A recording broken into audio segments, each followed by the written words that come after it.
Uh, Good morning, everyone. Thanks for joining the City of Boston Zoning Commission meeting today, November 20th, 2024.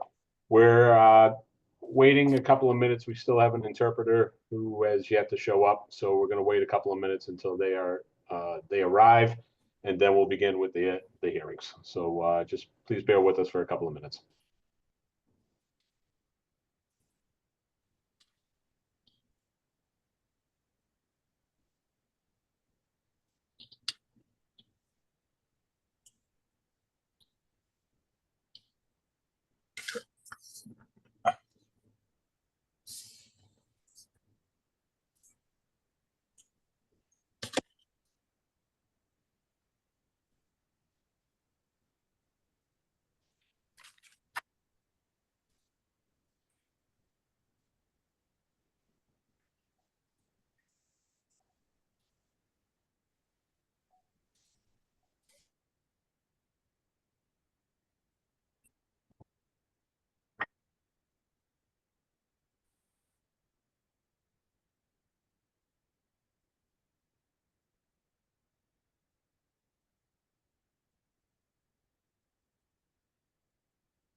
Thanks everyone for waiting. We're just have our legal team getting some looking into the question of our options on moving forward if this interpreter continues to not show.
Hey Joanne, while we're waiting, is it possible we could promote Joe Mitchell?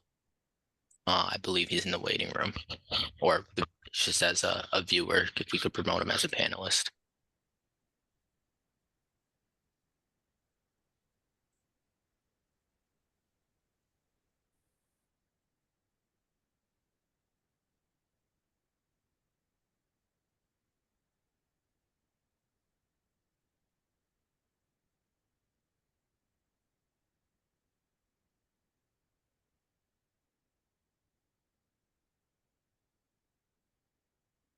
Tyler, thank you.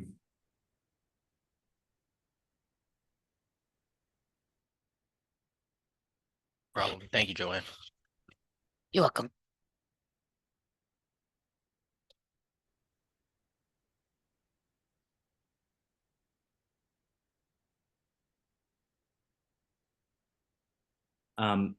Would it also be possible to promote Adam Weisenberg and Emerson Liu to panelists as well? I believe they're in the waiting room. Just as there might be a Wentworth member that we lose due to time. So these will be their backups. Thank you.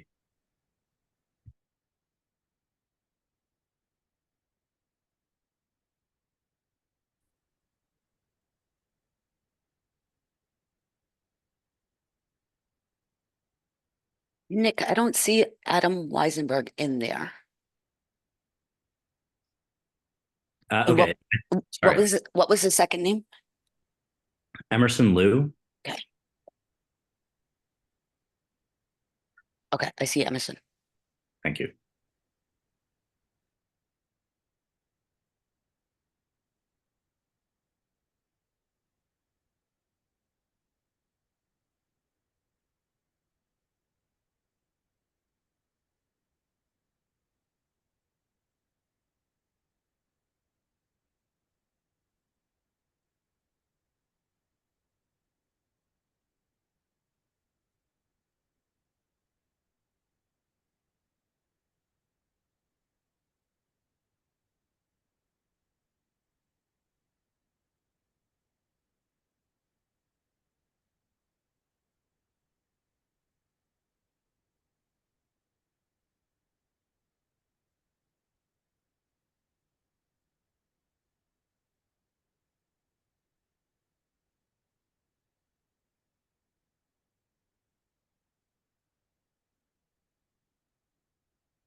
Tina Wang, if you are on the meeting, can you please raise your hand, put a comment in the chat, let us know you may have a different display name and we're missing that you're here and present and ready to interpret Mandarin.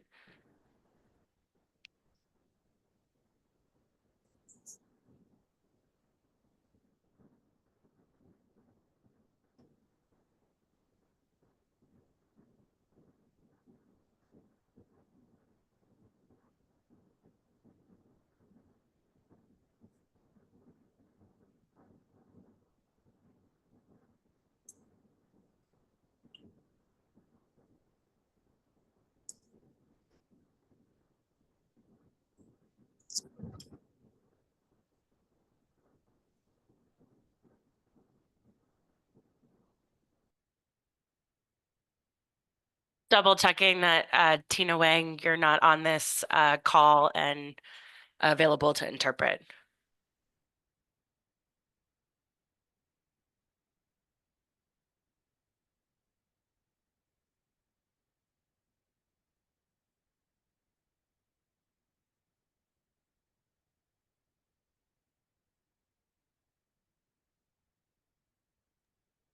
It looks like she's there, Kathleen.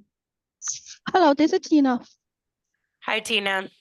Somehow Oliver told me the meeting was canceled. Sorry about that. Well, we're very glad to have you here because now we don't need to cancel the meeting. Okay, thank you. Great. Mike and Cyrus, let's go ahead and get the meeting started and our interpretation set up.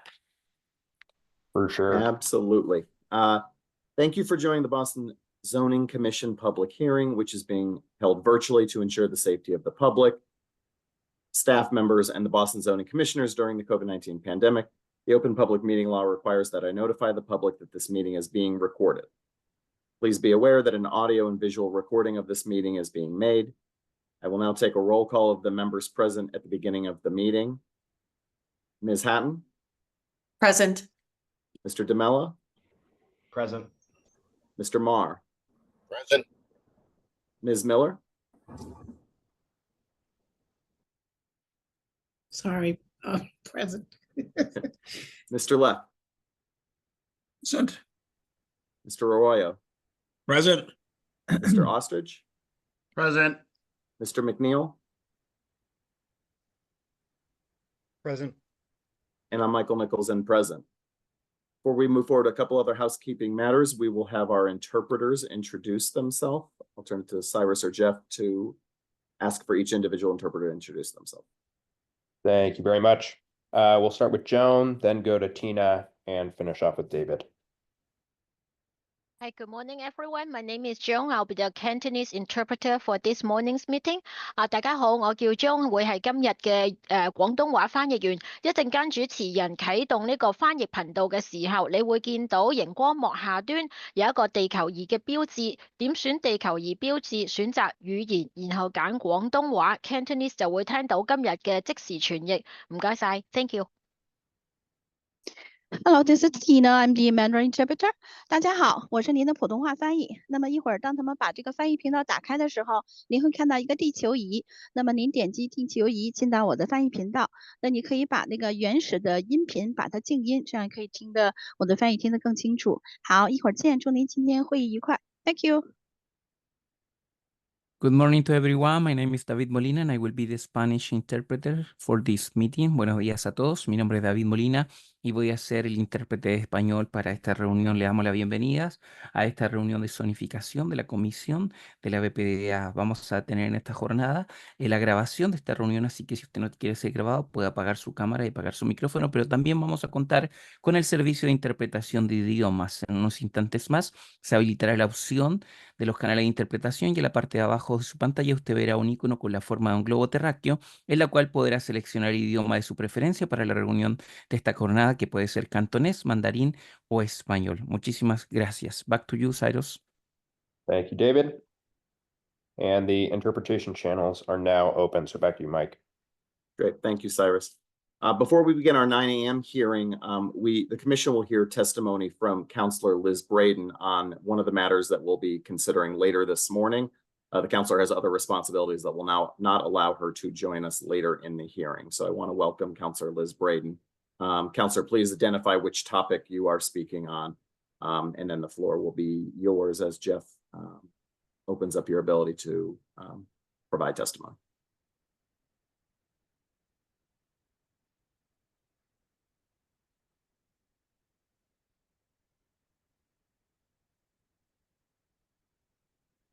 Okay, Councillor, you should be able to talk now.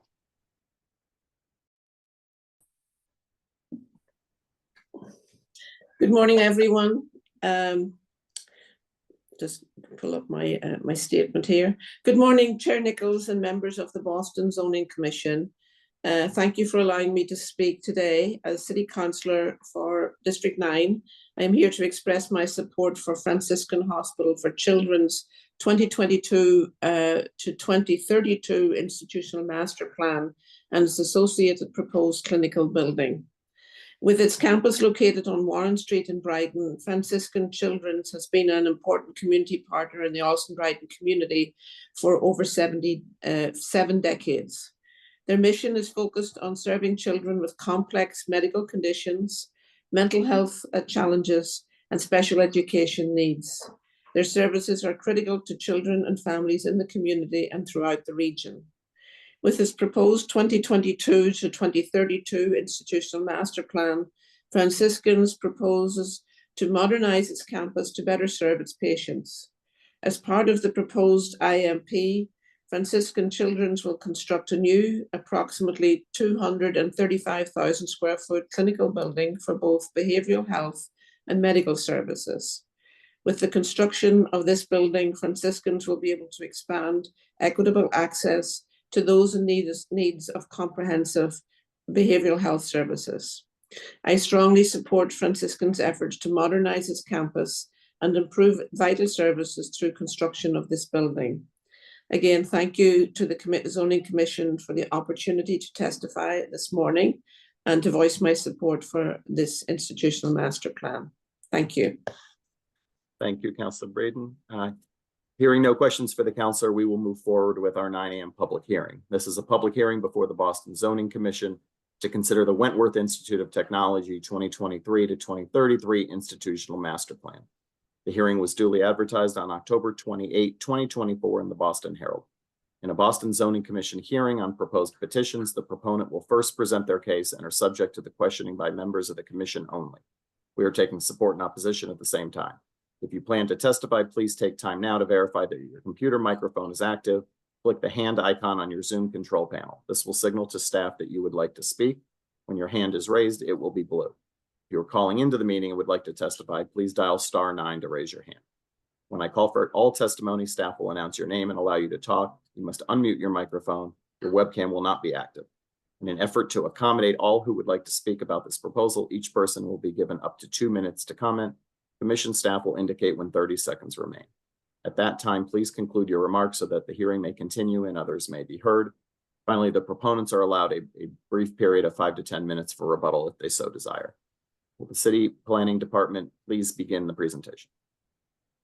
Thank you and good morning, Chair Nichols, members of the Commission. I'm here before you this morning to present the new 10-year institutional master plan for Wentworth Institute of Technology for 2024 to 2034, which is approved by the BPDA board in October of 2024. Founded in 1904, the 31-acre Wentworth campus is located in Mission Hill on Huntington Avenue. This new 10-year IMP seeks to advance Wentworth's long-term mission of serving its students, the neighborhood, and the city at large by providing more modern student housing, new green space, and better connectivity to the area. This 10-year IMP includes 6 new proposed institutional projects, including 2 new academic projects, 3 new residential projects, and a new front entrance and welcome pavilion to the university. The residential projects will create as many as 1,800 new beds on campus, allowing Wentworth to provide on-campus housing to every member of the incoming freshman class after completion. These proposed institutional projects will also transform large swaths of the campus, currently used as surface parking lots, as new green space open to the students and the public. The IMP serves to reimagine the Wentworth campus as a modern university that can best serve its students' needs, retain its unique and historic characteristics, better connect with its neighbors and the city. Before I turn to the Wentworth team to take you through the IMP itself, my colleague Ilana Haynes will take you through the planning context. Thank you. Good morning, members of the Zoning Commission. My name is Ilana Haynes, and I am the planner assigned to this project. Next slide, please.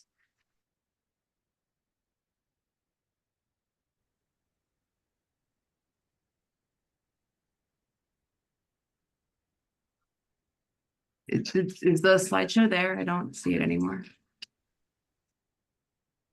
We're able to see it on our end, Ilana. This is the site context.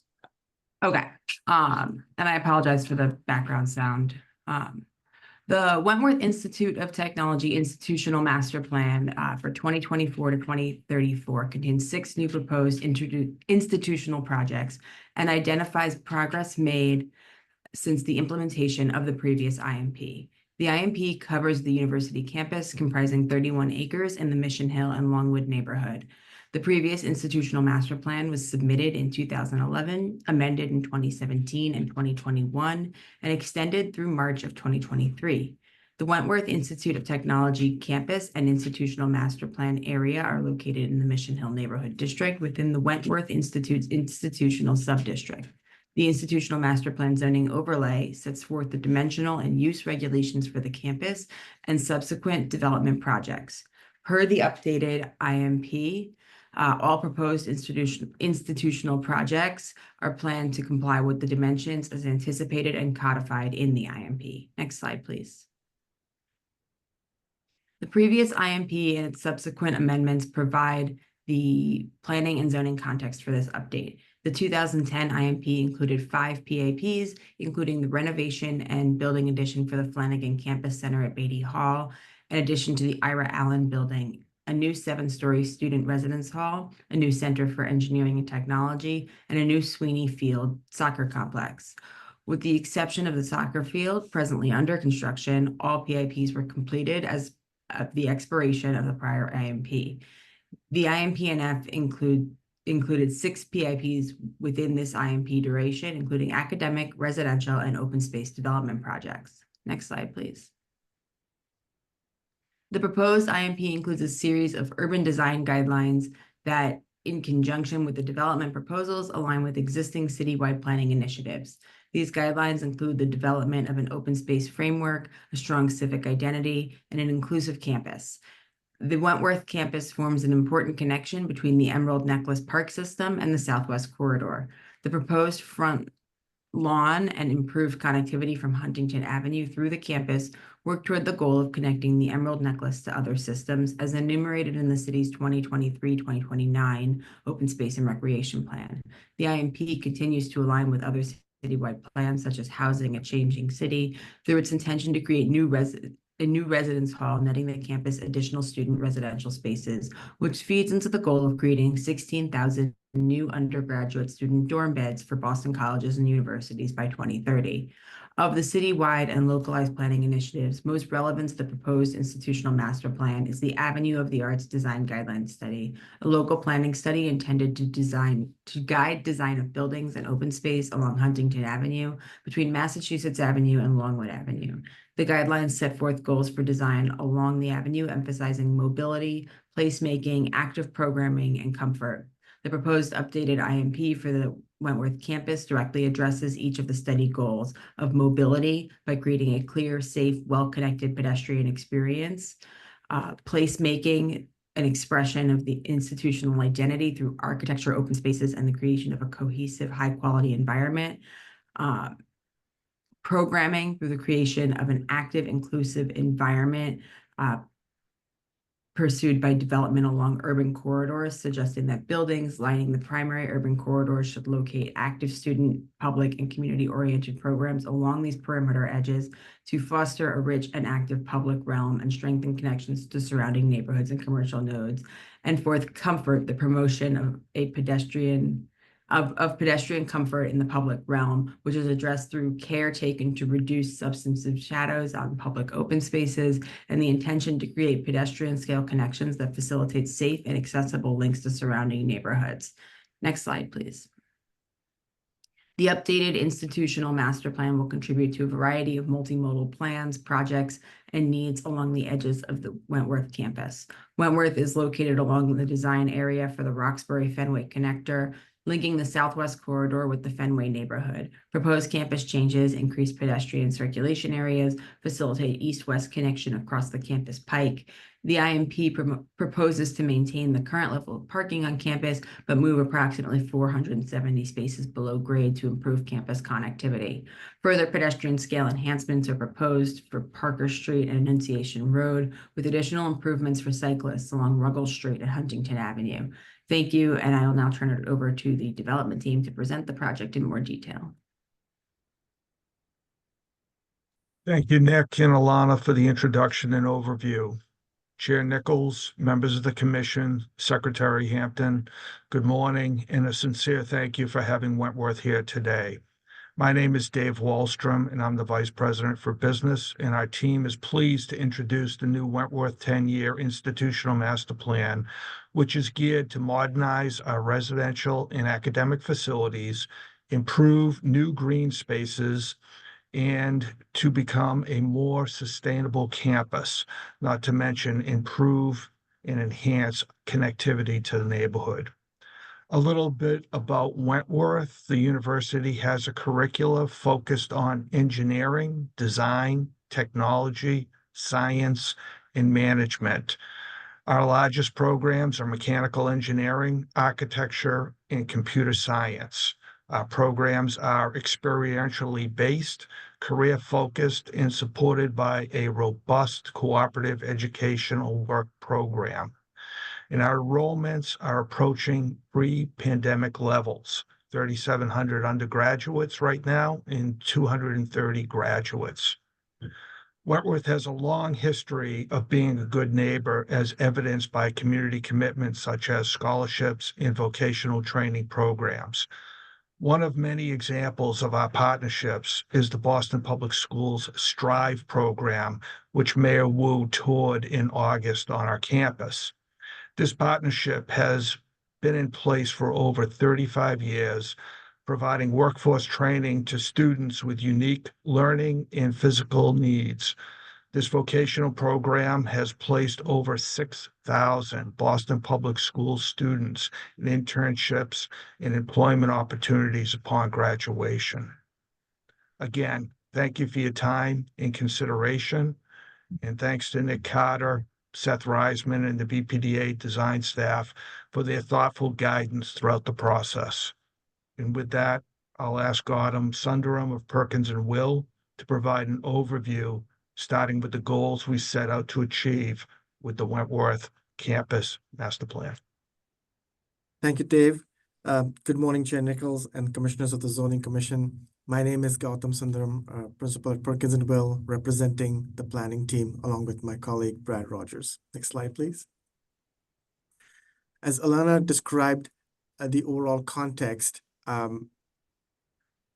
what we've always seen as part of this planning effort is the opportunity that this institutional master plan presents, that it is one that really engages all of the surrounding neighborhoods and integrates them into a new urban fabric that is through a series of parks and open spaces, energized public realm, improves connectivity, not just from a multimodal standpoint, but also to make it more pedestrian friendly from a climate change and heat resilience standpoint as well.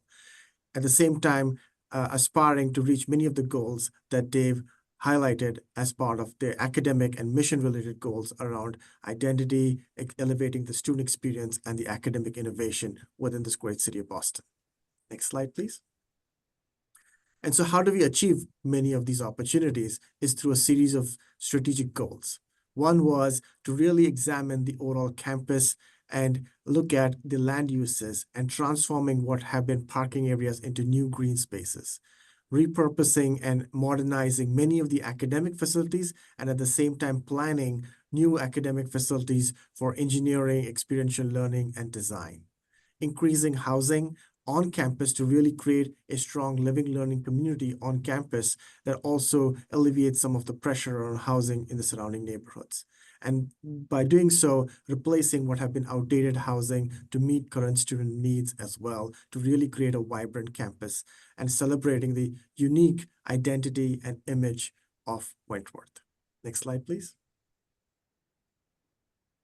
So with those goals in mind, I want to briefly share with you what the overall existing conditions of the Wentworth campus today is.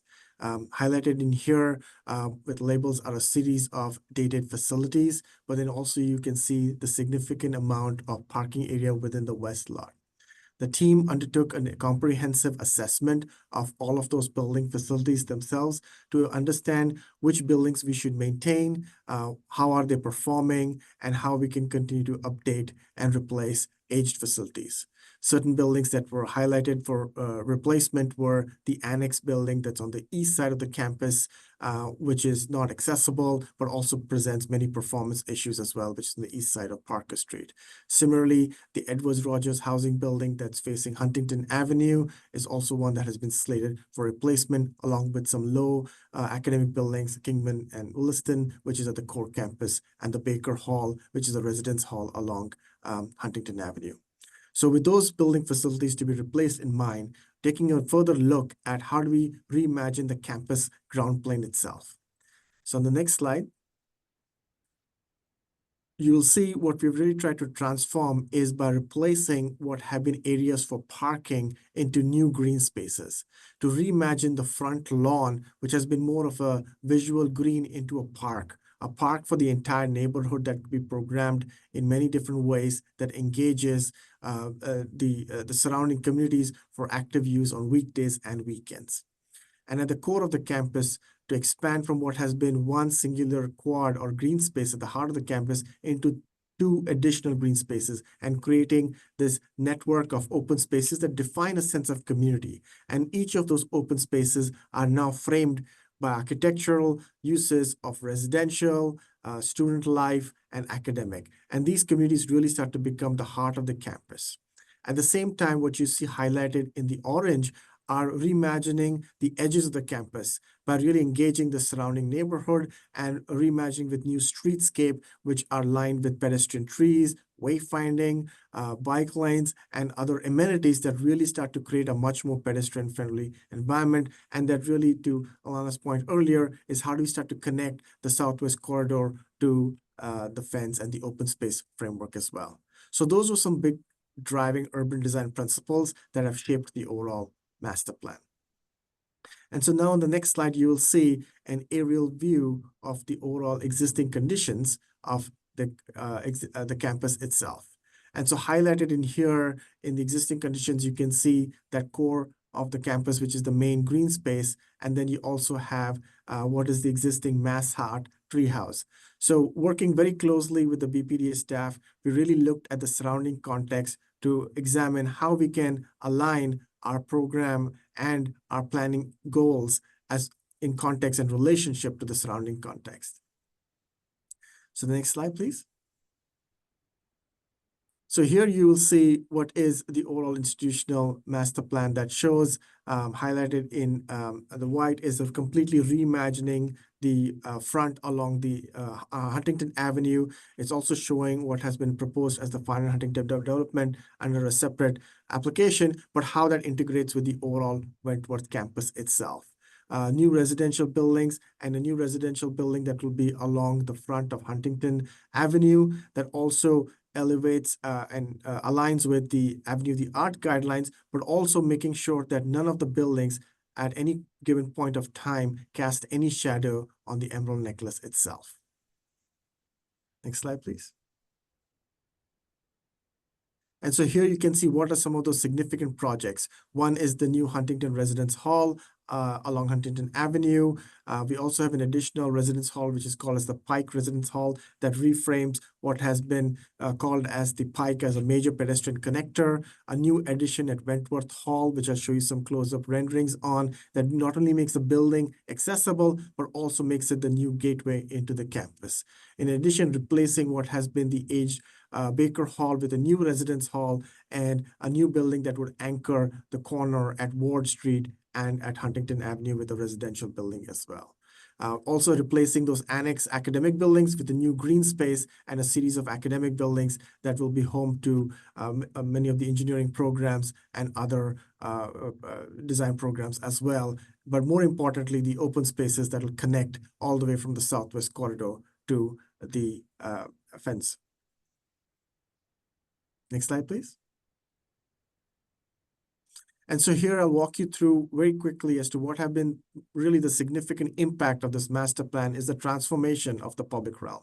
Here is a view. If you were a student or a visitor coming to Wentworth Hall, you'll get off the train station or park at the visitor parking lot and make your way through what is the existing lawn and this bituminous pathway leading you to the Wentworth Hall itself, which is currently accessed through a series of stairs, and it is not an accessible condition today. So in the next slide, you will see that what we're transforming that is with a new pavilion that not only becomes a gateway as a way to open up the main entrance of the campus for visitors, but also makes the building accessible.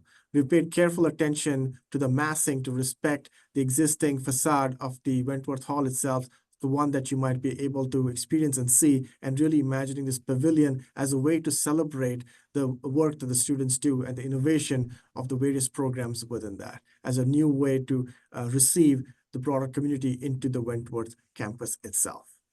Here you can see also glimpses of the overall park and maintaining views to the Greek Orthodox Church and really engaging them in the reimagining of this front lawn into a new park itself. Next slide.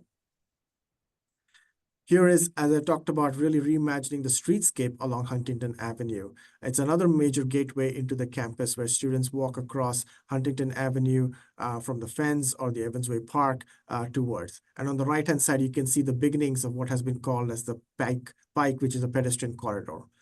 So really looking at transforming this very important gateway and corner. And what you'll see in the next slide is by removing all of those fences, those brick walls, to really open it up into a new green space, creating a wide pedestrian promenade that becomes a reimagined Pike into a pedestrian promenade that is now engaging with active uses on both sides, becomes a great pedestrian experience for students, but also the broader community to make their way from the Evansway Park all the way out towards the Southwest Corridor. And bringing in many sustainable features of not only increasing tree canopy, but also increasing biodiversity in what is a very urban condition to really start to create a much more resilient landscape itself. Next slide, please.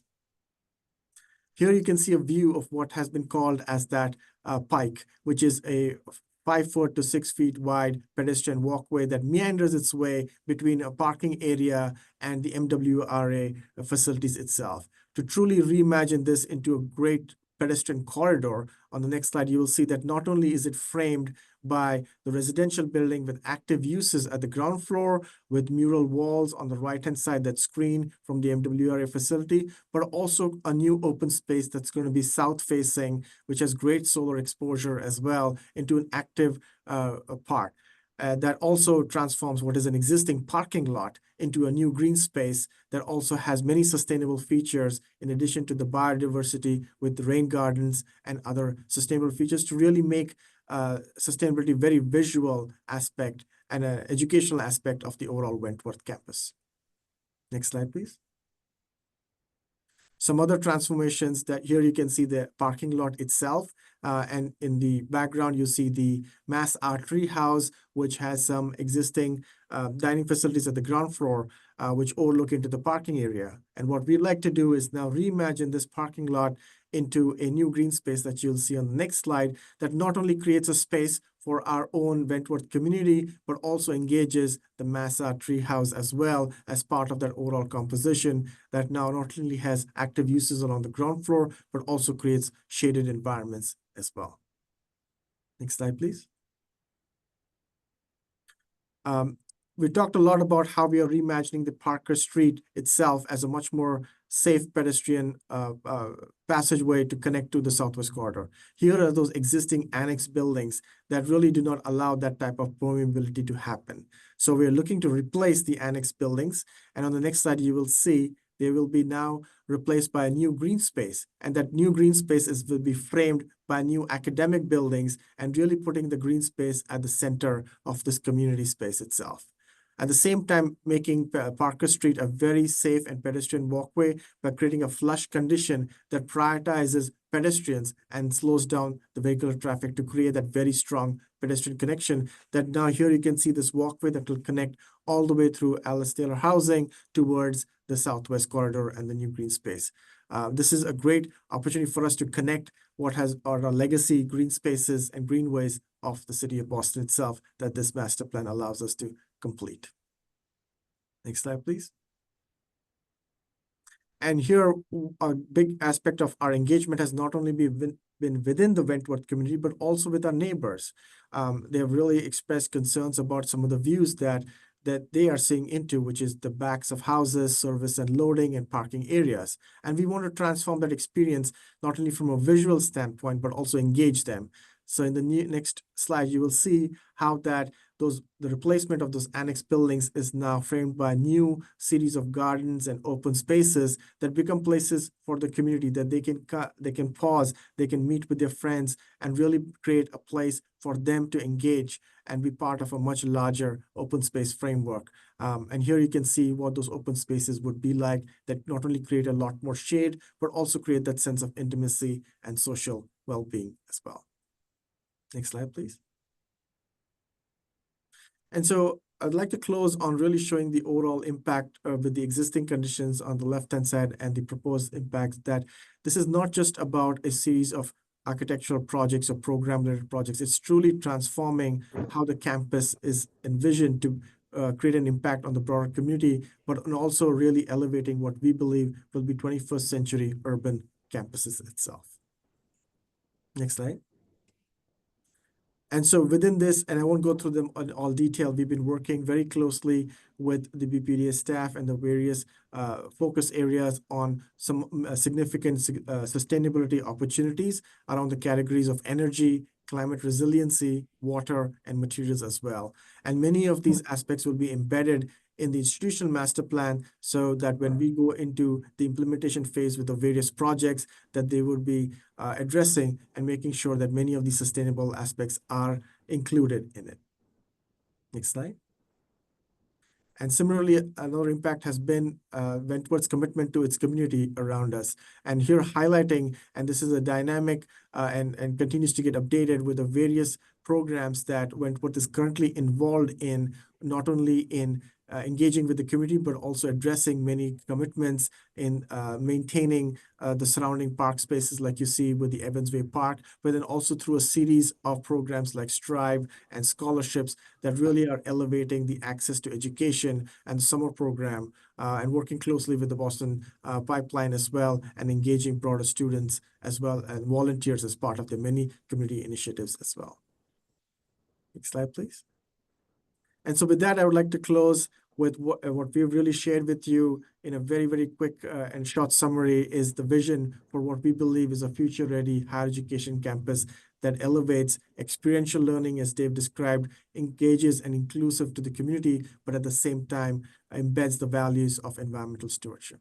Thank you again very much for your time and this opportunity to share with you the overall Wentworth Institution Master Plan. Thank you to the project team. We will now take questions from the commission only, followed by public testimony. Do any of the commissioners have questions for the development team?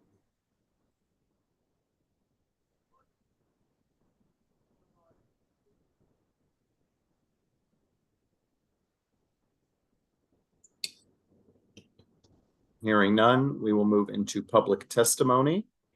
Again, please raise your hand or use *9 if you're on your phone if you wish to testify. Commission staff will call on you and unmute your microphone and allow you to speak for up to 2 minutes. Okay, we have one hand. Laurie, you're unmuted. Go ahead. Hi, everyone. Can y'all hear me okay? All right, great. Hi, good morning. My name is Laurie. I'm Counselor Durkin's new Chief of Staff, and I'm happy to be here today to provide testimony on behalf of Counselor Durkin. So City Councilor Durkin supports Wentworth Institute of Technology's institutional master plan and recognizes its alignment with Boston's housing and community goals. The plan addresses housing affordability by prioritizing on-campus residences, alleviating pressure on the city's housing market. Additionally, transformative projects like the integrated athletics field house and new residence halls enhance both the student experience and neighborhood benefits. Wentworth has shown its commitment to being a strong institutional partner, and this IMP reflects a thoughtful vision. Thank you so much.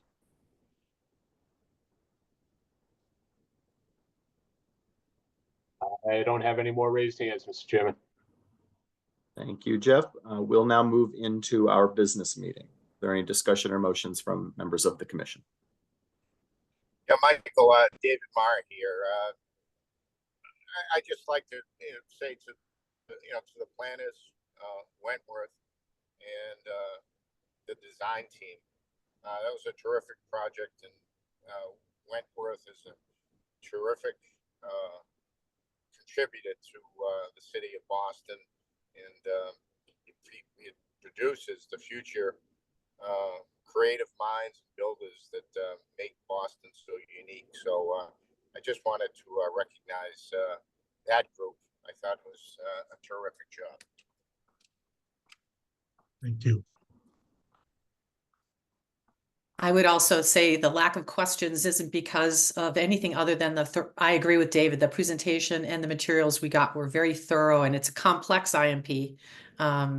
So I also appreciate the depth and scope that in the presentation for a very complex transformation of this campus. So I would also, Mr. Chair, be happy to make a motion that we accept approve the 2024-2034 Wentworth Institute of Technology Institutional Master Plan, IMP.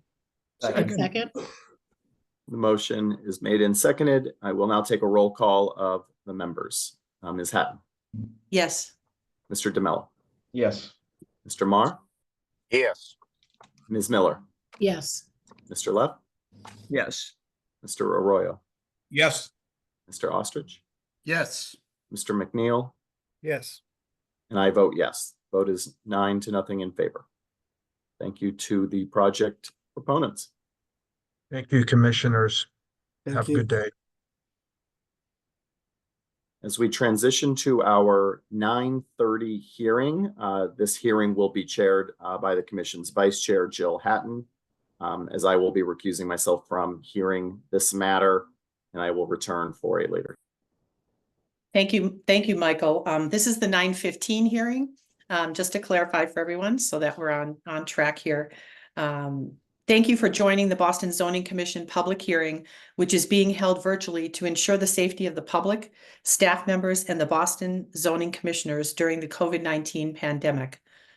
The open public meeting law requires that I notify the public that this meeting is being recorded. Please be aware that an audio and visual recording of the meeting is being made. I will now take a roll call of the members present at the beginning of the meeting. Myself, Jill Hatton, present. Mr. DeMella, Present. Mr. Marr, Present. Ms. Miller,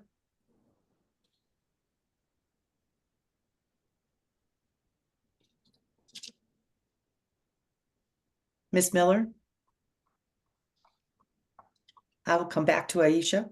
Mr. Leff, Present. Mr. Arroyo, Present. Mr. Ostrich, Present. Mr. McNeil, Present. and Ms. Miller, just checking. Okay, Jeff, I will let me know when she comes back on.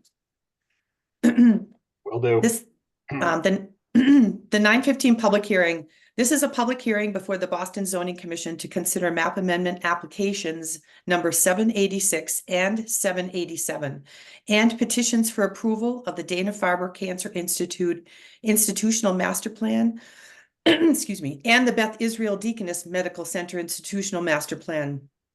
This will be one hearing to consider the map amendments and IMPs. However, there will be separate votes for both map amendments and IMPs. The hearing was duly advertised on October 28th, 2024 in the Boston Herald. In a Boston Zoning Commission hearing on proposed petitions, the proponent will first present their case and are subject to the questioning by members of the commission only. We are taking support and opposition at the same time. If you are planning to testify, please take time now to verify that your computer microphone is active. Click the hand icon on your Zoom control panel. This will signal staff that you would like to speak. When your hand is raised, it will be blue. If you're calling into the meeting and would like to testify, please dial *9 to raise your hand. When I call for all testimony, staff will announce your name and allow you to talk. You must unmute your microphone. Your webcam will not be active. In an effort to accommodate all who would like to speak about this proposal, each person will be given up to 2 minutes to comment. Commission staff will indicate when 30 seconds remain. At that time, please conclude your remarks so that the hearing may continue and others may be heard. Finally, the proponents are allowed a period of 5 to 10 minutes for rebuttal if they so desire. Will the City of Boston Planning Department please begin the presentation? Jill, just to let you know, Aisha's back on. Okay, thank you. So that Ms. Miller is present for this hearing. Thanks, Jeff. Thank you, Madam Chair, members of the board. My name is Tyler Ross. I'm a senior project manager in the Development Review Department. The proposal before you is the 10-year Beth Israel Deaconess Medical Center Institutional Master Plan and Dana-Farber Cancer Institute Institutional Master Plan located in the Longwood Medical Area neighborhood of Boston. On December 8th, 2023, Beth Israel and Dana-Farber both filed a IMP notification for their 10-year IMPs, which included one jointly proposed institutional project, the One Jocelyn Place Cancer Center. The Boston Planning Department issued a scope and determination to Beth Israel and Dana-Farber on May 21st, 2024, which was responded to by the formal institutional master plan filing by Beth Israel and Dana-Farber on July 10th, 2024.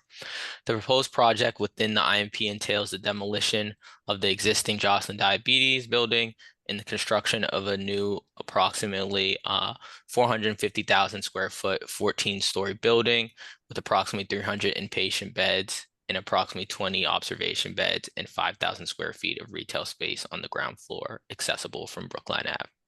Beth Israel is expected to own the below grade portion in the above first floor podium of the building, while Dana-Farber anticipates it will own the building above the first floor of the podium, subject to the final terms of a long-term air rights lease agreement between the two parties. Additionally, Beth Israel and Dana-Farber have committed to substantial public realm and transportation infrastructure improvements as a part of their institutional master plan. The total mitigation and community benefits package for this institutional master plan proposal is estimated to be around approximately just over $20 million.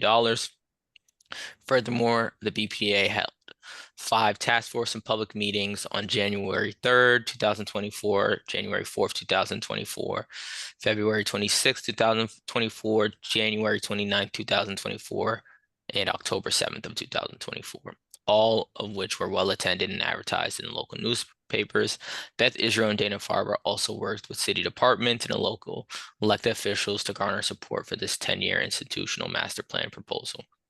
I'll now turn it over to LOIs to do planning context before Jared Dorr and Wendy Gettleman from Beth Israel and Dana-Farber present. I'd like to say thank you to the members of the public, elected officials, and city agencies who helped review the proposed Beth Israel and Dana-Farber institutional master plan. Thank you.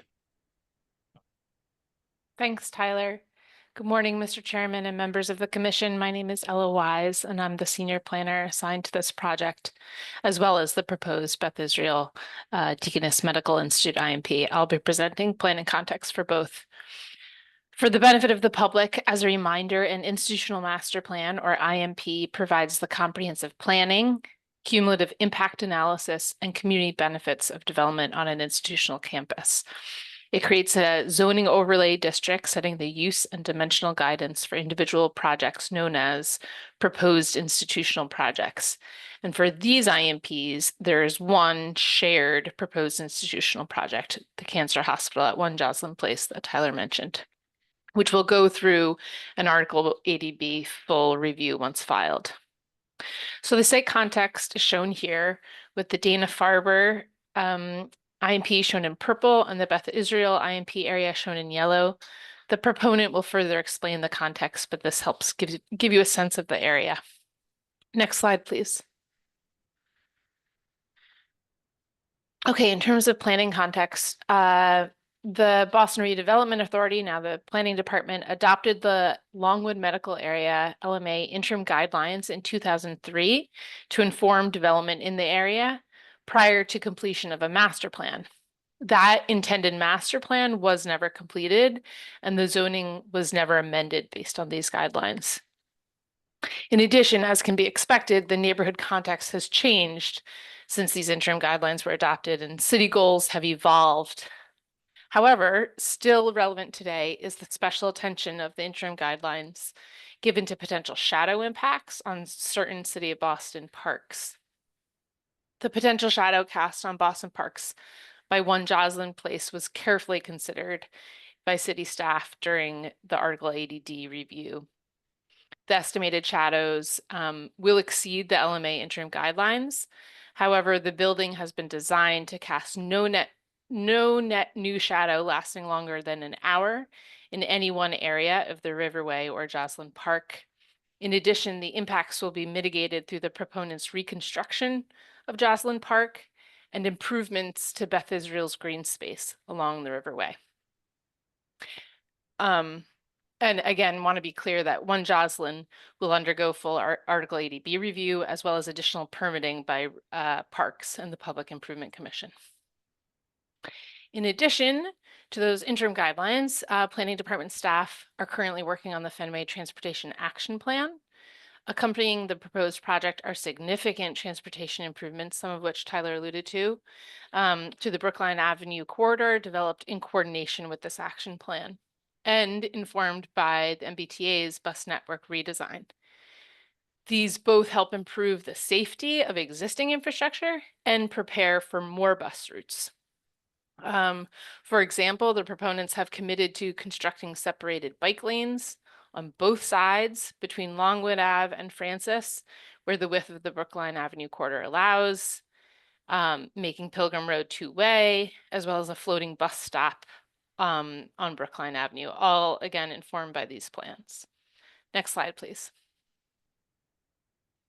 As the proposed IMP is considered, it's helpful to compare it to the most recent IMPs. On the left, you see a combined summary of the proposed IMPs, including the one proposed institutional project and committed public realm improvements. On the right, you see a summary of Dana-Farber's 2007, as well as Beth Israel's 2004 IMP development program and subsequent amendments.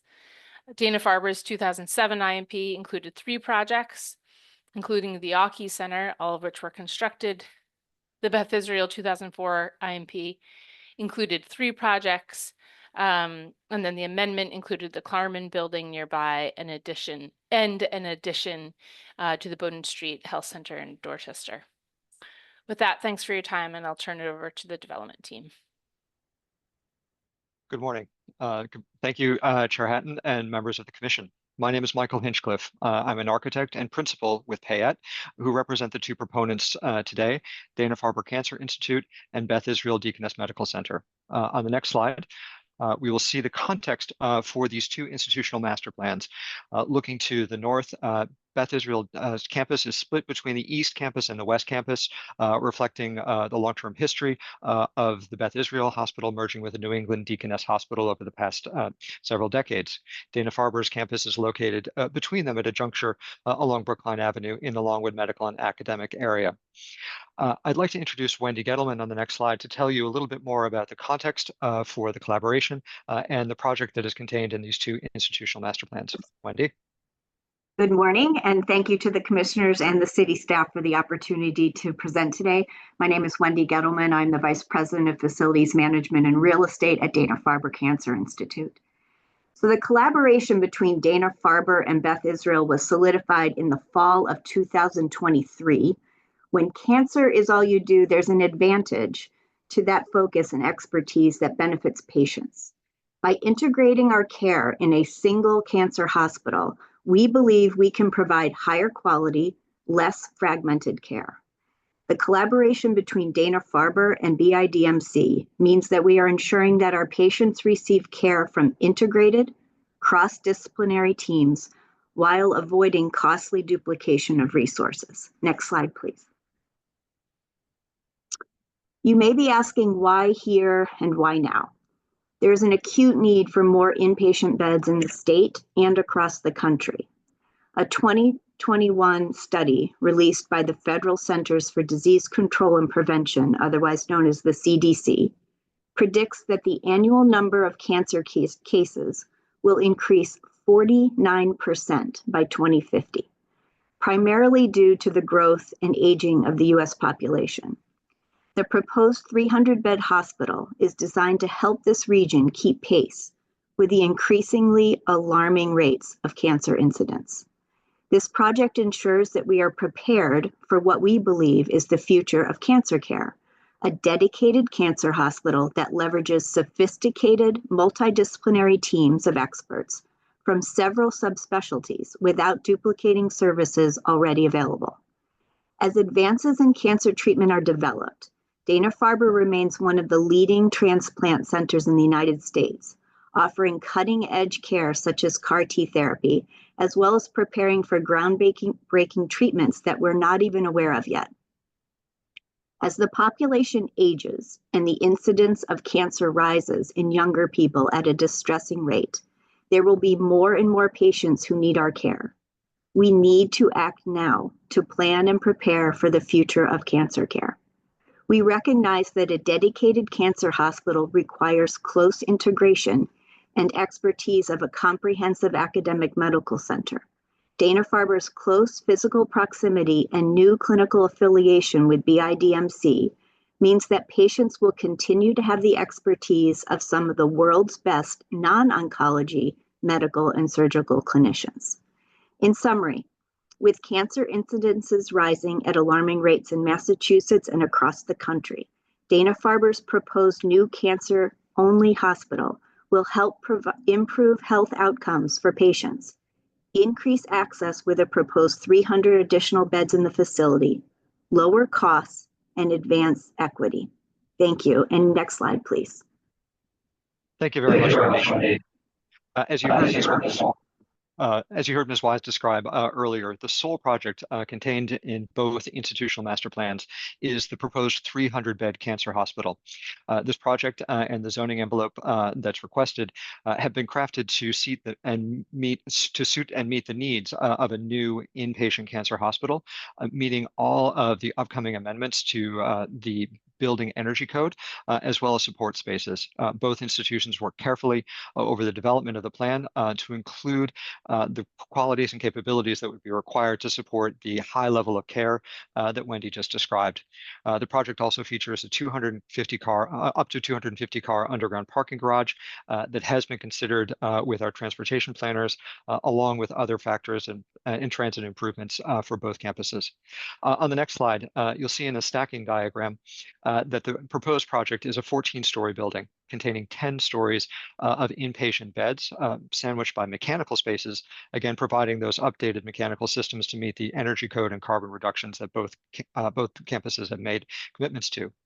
Below that is a ground floor diagnostic and treatment platform, providing critical imaging and other services and observation units that support patient care and patient transfer. Below grade, the parking garage will be supported by mechanical spaces, as well as provision for an underground radiation oncology center to provide critical patient treatment. On the next slide, I'd like to thank Ms. Wise and Mr. Ross, as well as other members of the BPDA and BCDC for their excellent involvement in stewardship of the intense process of review and improvement that both institutional master plans overwent over the past year, including significant impacts from the community abutters and a very engaging process. On the next slide, we see the exact context for the institutional master plan amendment, which is the inclusion of the former Joslin Diabetes master plan site into the Beth Israel Deaconess Medical Center institutional master plan. This is the outcome of a long collaboration between the Joslin Diabetes Center and Beth Israel that now includes that campus and their capabilities within the Beth Israel Deaconess Medical Center and Beth Israel Lahey systems. This is the proposed site for the future cancer hospital, as Beth Israel works to relocate those critical services from the Joslin to other locations on their campus. On the next slide, as we saw previously, the Beth Israel campus is segregated into two adjoining parcels, the West Campus and the East Campus, with the compact Dana-Farber campus located at the juncture between the two in the Longwood Medical and Academic area at the juncture of Brookline Avenue and Longwood Avenue, with the Joslin Diabetes site, the location of the project at the confluence of the two. On the next slide, we see that the outcome of this planning project has been a commitment of both institutions to look comprehensively at their role in the urban environment and to improve not only the pedestrian and transit areas in the region and district, but also to respect the very important landscape amenity of the Riverway, which is adjacent to both sites. So the outcome on the next slide of both institutional master plans has been a deep reflection of the public realm to strengthen the urban environment and to take into account Joslin Park, which is one of the key public spaces that the city for the city in this district. On the next slide, we see that both institutional master plans are committed to strengthening the urban realm and improving their front doors and the pedestrian and experience in the district. On the next slide, we see that includes in both institutional master plans a commitment to the urban realm, with projects to improve and increase landscaping along the Riverway edge for public amenity and transit and improvements along Brookline Avenue, as well as very key elements of the project, which will undergo full Article 80B review to look carefully at the streetscape in this very dense urban district. On the next slide, for your information is the exact context of the project. Again, this is the location of the current Joslin Diabetes Center. The project will replace its footprint in kind with a new 300-bed cancer hospital. On the next slide, we step back to look at the larger context, noting Dana-Farber's proposed connections as well as Beth Israel's proposed connections to the project to link the critical cancer care elements for inpatient and outpatient care in both campuses. Again, as Ms. Wise said, those connection designs will be thoroughly reviewed and discussed during the Article 80B process that is forthcoming. On the next slide, both campuses have committed to working closely with the district to take into account the many factors regarding transit and transportation as well as service that go into this very busy district in our city. The project includes dedicated retail space. So along Brookline Avenue, we see here at this ground floor plan a proposed continuation of the existing local retail with 5,000 square feet of new leasable retail space engaging the streetscape along Brookline Avenue. The main lobby for the proposed project will face south to Joslin Park with its service and loading and parking access along Pilgrim Road, which is in keeping with the secondary nature of that street. On the next slide, we see that the proposed massing of the project, as I described earlier, has been developed in close conjunction with the proposed program, but also, as Ms. Wise said, with a careful consideration and input of the city and the Parks Department to the proposed shadow impacts of the project to the adjoining Joslin Park, as well as the Riverway, working to minimize the impacts of those shadows on the critical evaluation date. On the next slide, we see in a little bit more detail a stacking diagram of the proposed project from the bottom up with underground parking to serve patients and visitors, clinical support space in the podium, and then 10 floors of inpatient use above. I'll note that the zoning envelope and planning foresee that there will be significant setbacks of the building at grade to expand and extend the pedestrian realm through easements. Moreover, on Brookline Avenue, these will provide for the critical transit and infrastructure improvements along that thoroughfare for bike lanes and bus stops that will allow the very vibrant pedestrian movements along that avenue, as well as setbacks along Joslin Place and Brookline Avenue for patient drop-off and arrival. In this image here of the massing on the next slide, we see that the proposed project will be reviewed in close coordination with the BCDC and the BPDA in the coming months for the Article 80 review. In the existing context, and now on the next slide, we see the proposed massing in its context along the future Brookline Avenue streetscape. So on the next slide, we see that the future building adjacent to Joslin Park with its context of the two campuses, as well as the additional improved projects along Brookline Avenue. At this point, I'd like to ask Jared Dorr to describe the timeline for the project, as well as those mitigation efforts and improvements to the public realm and transportation networks that have been foreseen in both institutional master plans. Jared? Thank you, Michael. Thank you, Chair Hatton and the commissioners for your time today. And I also would like to thank the BPDA staff for all of the support through this process. My name is Jared Dorr. I'm the Vice President of Capital Facilities and Engineering at BIDMC. Next slide, please. And I'm here to elaborate a little bit more on the public realm improvements that we're proposing for this project. So on the, I also want to take a step back on what BIDMC and Dana-Farber has done recently. So as part of the Klarman project, BIDMC improved the public realm along Francis Street in front of the Klarman building front entrance. And we also added a blue bike station at the corner of Brookline Ave and the Riverway. We also had, what's not shown on this drawing, is some additional plantings along the Riverway. BIDMC takes great pride in their green space along the Riverway and strung along the Brookline Ave campus. Dana-Farber did plaza enhancements as part of the Yawkey project. And that's shown in the B bubbles on both Brookline Ave and the Binney Street area. What we're proposing, and I'm going to start with number one, which is probably one of the biggest impacts, is we are dedicated to improve Joslin Park. We look at Joslin Park as kind of the heart of our campus, and it is a center point and definitely an active area. We also want to improve Brookline Ave streetscape and the transit, including a floating bus stop, and dedicated bike lanes. We're also want to improve the Netherlands Road intersection at the Riverway. So we're proposing to help with that process. As everyone knows, that's a difficult intersection. On the Pilgrim Road section, which is the streetscape, we'll be improving the plantings along our west campus to frame Jocelyn Park. And then if you look at item 7, that section of Pilgrim Road is private way owned by BIDMC. It has been primarily a one-way street. We propose to provide better throughput, having that as two-way traffic as part of the project, which should improve throughput through the area. On 8, we all know that the Pilgrim Road and the Longwood intersection is a very difficult intersection, especially for pedestrians. We are dedicated to improve that by tabletopping and putting a 4-way stop sign there. And then last, in item 9, you'll see that we are dedicated to doing a study to see if we can increase any landscape in that area in front of our East Campus. Next slide, please. So now I'm just going to go over some high-level milestones for the project. So Planning Department ADD IMP approvals is our milestones for 2024, zoning approvals, MIPA review completion, and receiving the DPH determination of need.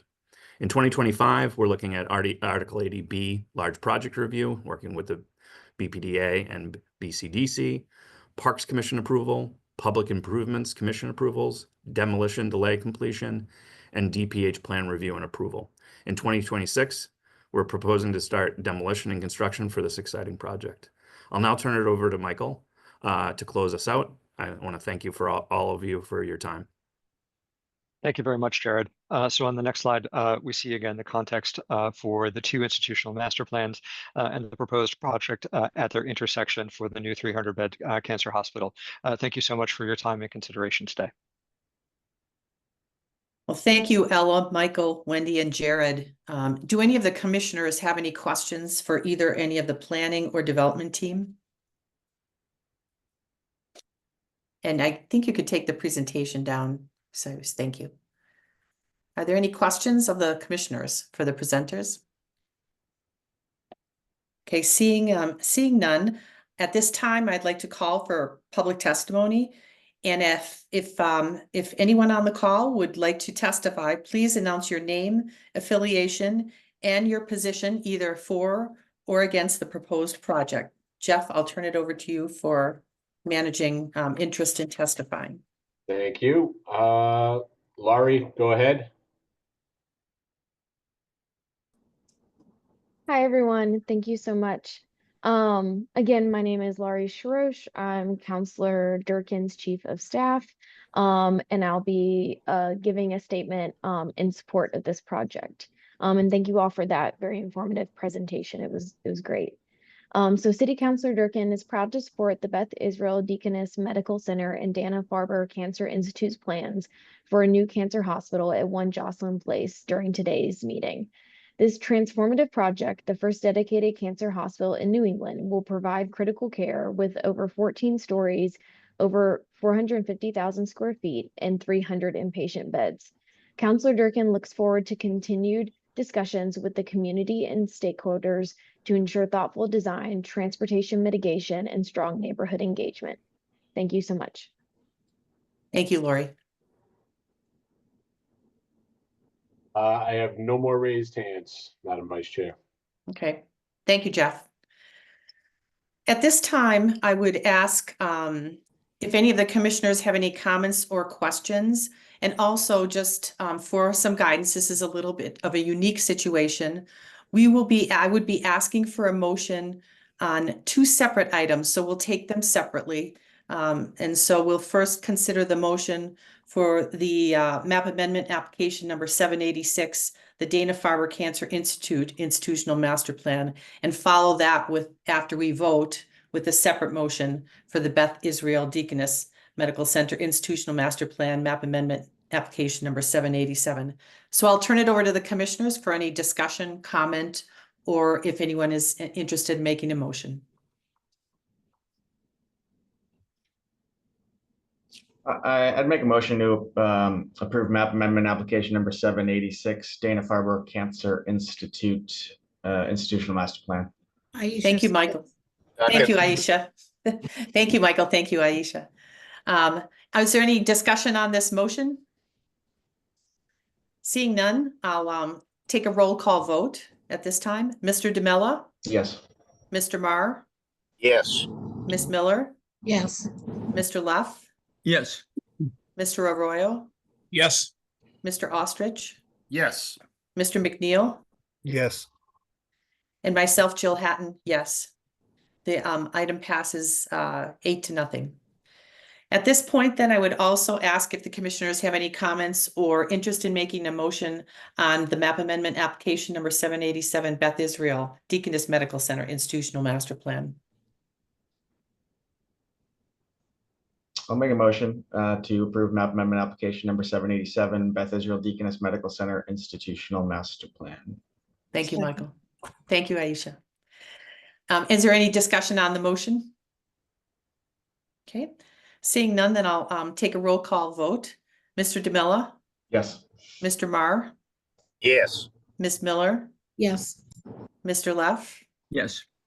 Mr. Arroyo? Yes. Mr. Ostrich? Yes. Mr. McNeil? Yes. And myself, Jill Hatton, yes. The item passes 8-0. Thank you very much to the presenters for a very thorough and well coordinated presentation. So at this time, I'll turn this back over to Jeff, and I think Michael will be back on to chair the next hearing. Yeah, Chairman Thank Nichols you. is back. So. Thank you, Vice Chair Hatton. Thank you for joining the Boston Zoning Commission public hearing, which is being held virtually to ensure the safety of the public, staff members, and the Boston Zoning Commissioners during the COVID-19 pandemic. The open public meeting law requires that I notify the public that this meeting is being recorded. Please be aware that an audio and visual recording of this meeting is being made. I'll now take a roll call of the members present at the beginning of this hearing. Ms. Hatton? Present. Mr. DeMella? Present. Mr. Marr? Present. Ms. Miller? Present. Mr. Leff? Present. Mr. Arroyo? Present. Mr. Ostrich? Present. Mr. McNeil? Present. And I'm Michael Nichols and present. This is our 9:30 a.m. public hearing. This is a public hearing before the Boston Zoning Commission to consider map amendment application number 788 and a petition for approval of the Franciscan Hospital for Children Institutional Master Plan. The hearing was duly advertised on October 28, 2024 in the Boston Herald. In the Boston Zoning Commission hearing on proposed petitions, the proponent will first present their case and are subject to questioning by the members of the commission only. We are taking support and opposition at the same time. If you are planning to testify, please take time now to verify that your computer microphone is active. You can click on the hand icon on your Zoom control panel. This will signal to staff that you wish to speak. When your hand is raised, it will be blue. If you're calling into the meeting and would like to testify, please dial *9 to raise your hand. When I call for all testimony, staff will announce your name and allow you to talk. You must unmute your microphone. Your webcam will not be active. In an effort to accommodate all who would wish to speak about this proposal, each person will be given up to 2 minutes to comment. Commission staff will indicate when 30 seconds remain. At that time, please conclude your remarks so that the hearing may continue and others may be heard. Finally, the proponents are allowed a brief period of 5 to 10 minutes for rebuttal if they so desire. Will the City Planning Department please begin the presentation? Thank you, Mr. Chair, members of the board. My name is Tyler Ross. I'm a senior project manager in the Development Review Department. The proposal before you is the 10-year Franciscan Children's Hospital Institutional Master Plan located in the Brighton neighborhood of Boston. On July 13, 2022, Franciscan filed an institutional master plan notification form for their Franciscan Children's Hospital campus and a PNF for the new inpatient hospital project. During the Article 80 review process, the Boston Civic Design Commission an inpatient building transformed from the original institutional master plan and project notification form, prompting Franciscan to file a updated institutional master plan on September 9, 2024, reflecting the comments received from the public and the Boston Civic Design Commission commissioners on the design of the institutional master plan and inpatient hospital. With this IMP, there is one proposed institutional project, that being the new inpatient hospital mentioned. The proposed hospital project consists of the demolition of current 1 through 6 buildings on Franciscan's campus to construct a 235,000 square foot inpatient building that will provide expanded capacity for beds in Franciscan's health programs, improve family and visitor spaces, and allow caregivers access to more updated health care technologies. The new clinical building will contain all the clinical services and programs currently in the existing buildings 1 through 6, which will create a more comprehensive and cohesive landscape and improve public realm. The BPDA hosted 5 task force and public meetings, the latest being on September 25th, 2024, all of which were well attended and advertised in the local newspaper. Franciscan also worked with the community members and local elected officials to garner support for this 10-year institutional master plan proposal.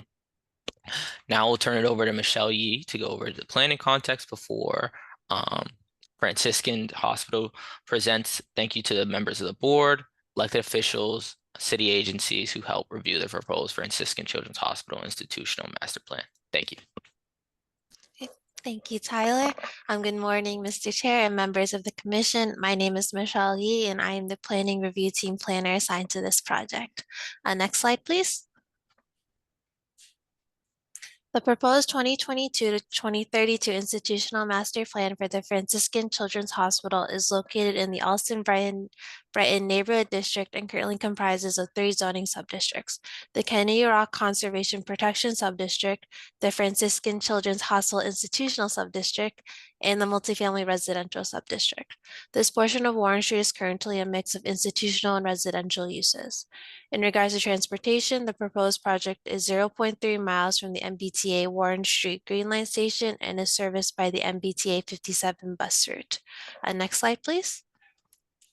The proposed project site falls within the boundaries of the Allston-Brighton Needs Assessment, which was approved and adopted by the BPDA board in January 2024. As this project will create improvements along Warren Street to increase mobility, this is consistent with the need for increased connectivity to medical services found in the plan. As the campus pursues its 2022 to 2032 IMP, the ongoing Allston-Brighton Community Plan should also be considered, as this 2-year planning process will guide the growth in both the Allston and Brighton neighborhoods. Next slide, please. In regards to transportation, the proposed project site also falls within the boundaries of Go Boston 2030, Complete Street Guidelines, and the Allston-Brighton Mobility Plan, which were all taken into consideration with the site circulation and the proposed improvements on Warren Street to meet the city guidelines. Next slide, please.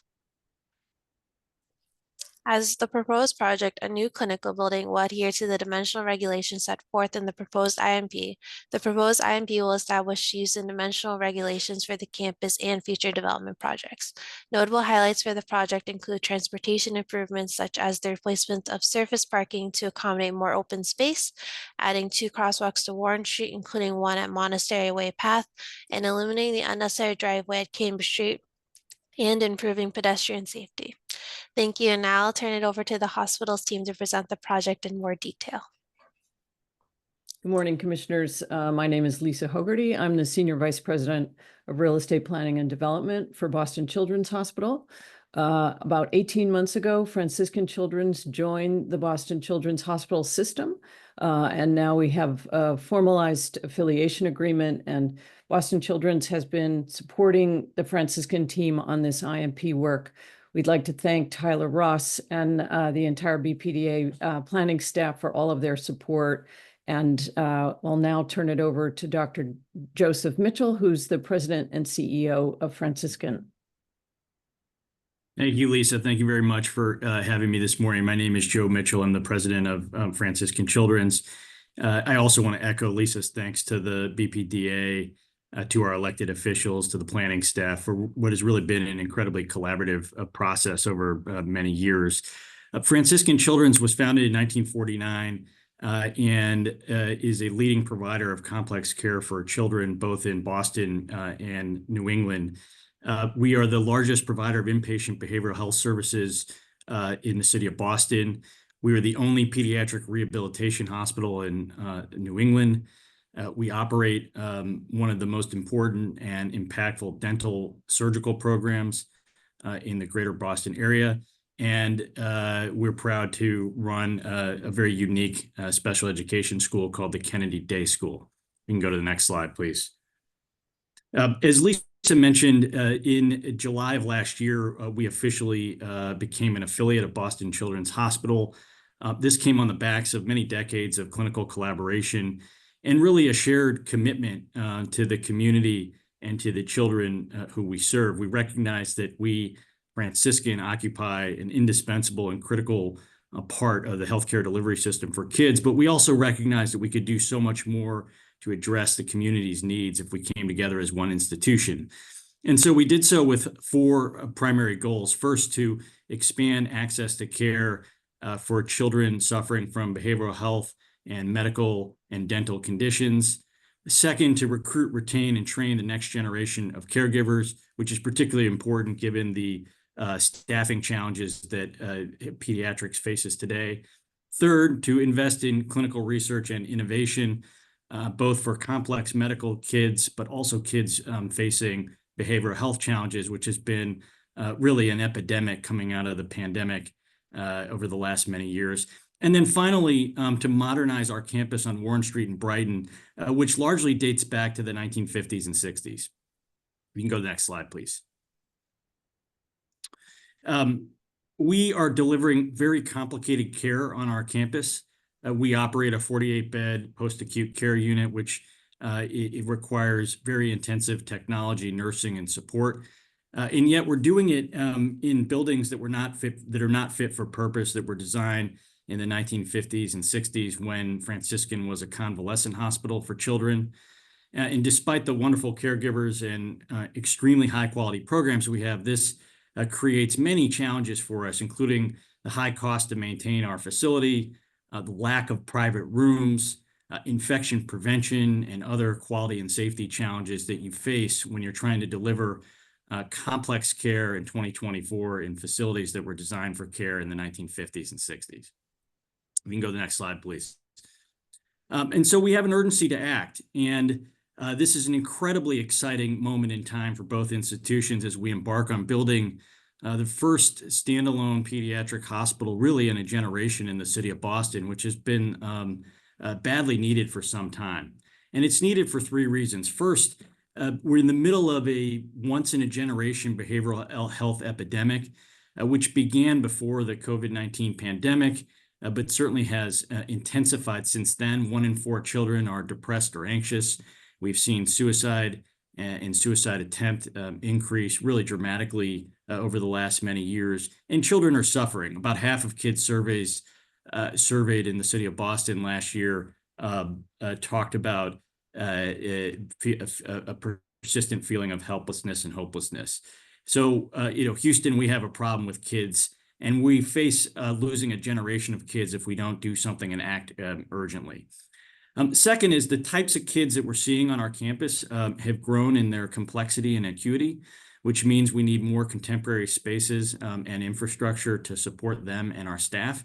And then finally, as I mentioned earlier, our facility is aging and outdated and has really been a challenge to maintain over the last many years and to ensure the quality and safety of our children and for our children and our staff. Go to the next slide, please. So we're planning a significant expansion on our campus, which my colleagues are going to talk about in a minute. But just to highlight some of the advantages of this plan, we're going to significantly expand access and capacity for both kids facing complex rehabilitation issues as well as behavioral health needs. We're going to design rooms and spaces that are much more comforting, joyous, light-filled, and really bring a sense of hope and healing.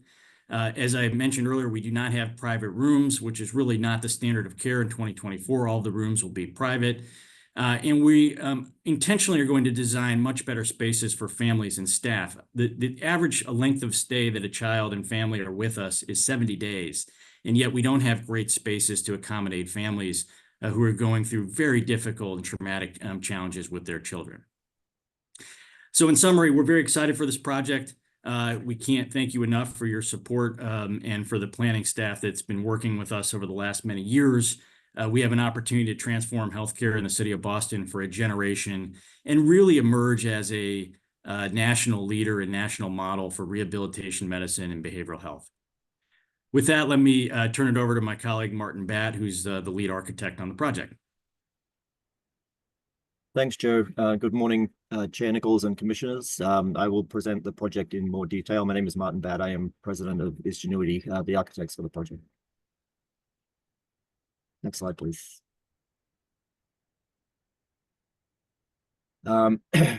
This is the site for Franciscan Children's Hospital. As mentioned, it is on Warren Street. It does have a edge of the site along Cambridge Street, and Warren Street is a connector street that runs between Cambridge Street and Commonwealth Avenue.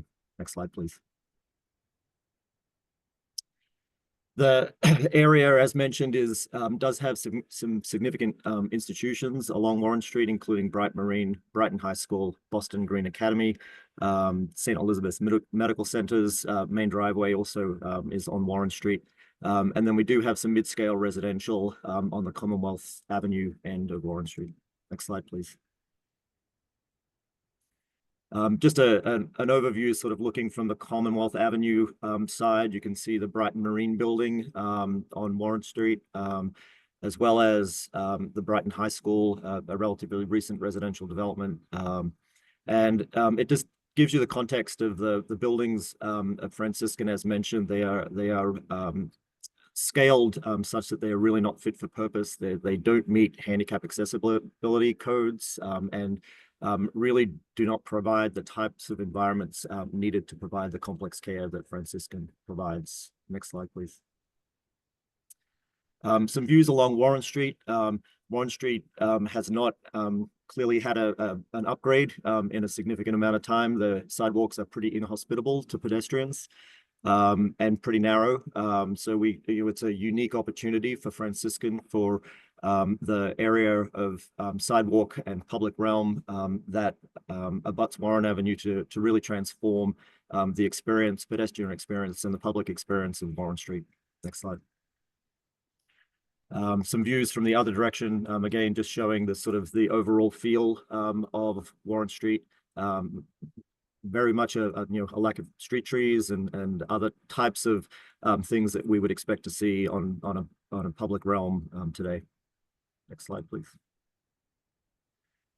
The site plan, it really came about through some work with the BPDA and BCDC as to sort of really how to optimize this particular site and the advantages that this site has to create something that is going to be a state-of-the-art campus and really a national model of care. And how does that translate into an overall campus for Franciscan Children's Hospital? You can see that we actually have a conservation area, existing Kennedy Rock and Urban Wild on the site, which will be maintained.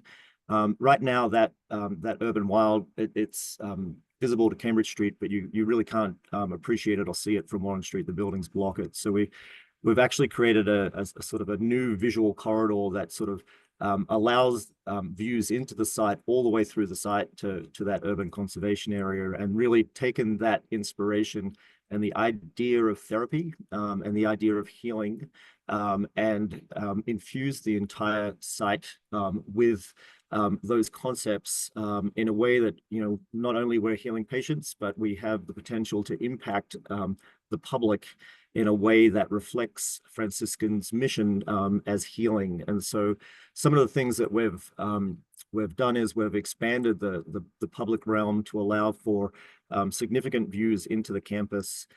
We widened the accessible public realm to the public, and we're creating a linear art walk along Warren Street that provides for areas of contemplation and just really engagement with the site, with the artwork, and obviously with Franciscan. We've included a rain garden feature that is going to be partially accessible to the public as part of the experience. And we've taken down the sort of traditional barriers, the institutional barriers along Warren Street, using more natural elements to create thresholds to define sort of public and private space. So the whole idea, right, is as part of this clinical process and healing is to really deinstitutionalize the experience of the Franciscan Children's Hospital and really engage the public realm with the programs and the concepts of what they do at Franciscans all the way through the site. Next slide, please.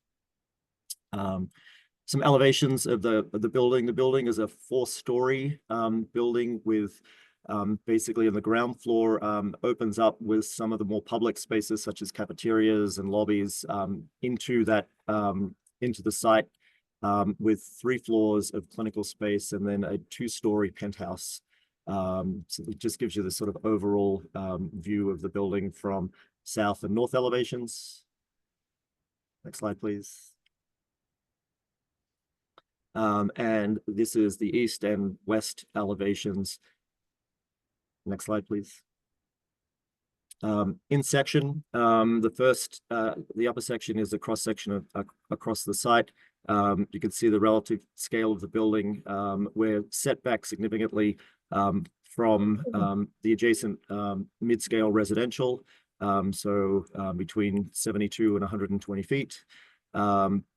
And on the cross-section across Warren Street, you can see the relative scale of the building to the Brighton Marine, which sits up on a slope and sort of overlooks Warren Street. So we're consistent in height with other buildings along Warren Street. Next slide, please. This is the view along Warren Street. Basically the art walk. So the idea is that the public realm has been widened. We have a stone wall that creates a threshold for public and private, and using landscape and art and having the sidewalk flow and sort of meander, it just creates a completely different experience for the public as they experience walking down Warren Street. Next slide, please. This is a view further down Warren Street as you approach the building. It gives an idea of sort of the building scale relative to just as you're approaching the garden areas that are going to be accessible, showing just the visuals as you would experience it. Next slide, please. In terms of materiality, the building the goal is to be, I think Joe mentioned this, to be joyful. We're utilizing some masonry that is reflective and a modern interpretation of the current campus materials, but also the idea of having some color and some vertical elements on the building that just deinstitutionalize the experience of the campus and the building from a patient perspective. And you can see just at the ground floor how this building is incredibly welcoming to the public as you approach. Next slide, please. This is a building, this is a view from the garden areas that will be accessible. That just shows the overall aspect, the transformation of the campus from effectively a heat island to a much more natural state. Next slide, please. A view along the building as you approach. There is a connector that connects to the Kennedy Day School, which will remain on the campus, and just again showing additional landscape and openness of the overall site. Next slide, please. And just as you approach the entrance of the building itself and the view back to Warren Street. Next slide, please. And so, in summary, the project serves about 4,500 patients annually, and It has an expanded outpatient program, so the opportunity to really be a national model for behavioral healthcare is the goal of the project, and it will create a significant increase in construction jobs, and there will be an expansion of programs which will increase the number of employees at Franciscan Children's Hospital. We are adding bike stations and bike parking, obviously creating a rain garden that is publicly accessible. We are creating 2 raised crosswalks along Warren Street just to reduce the speed of traffic along Warren Street.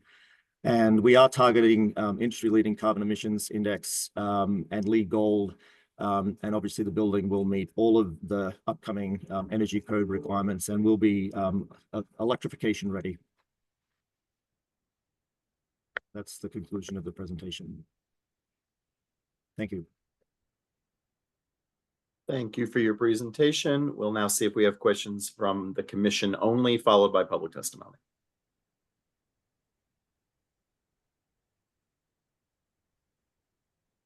Questions from the commission?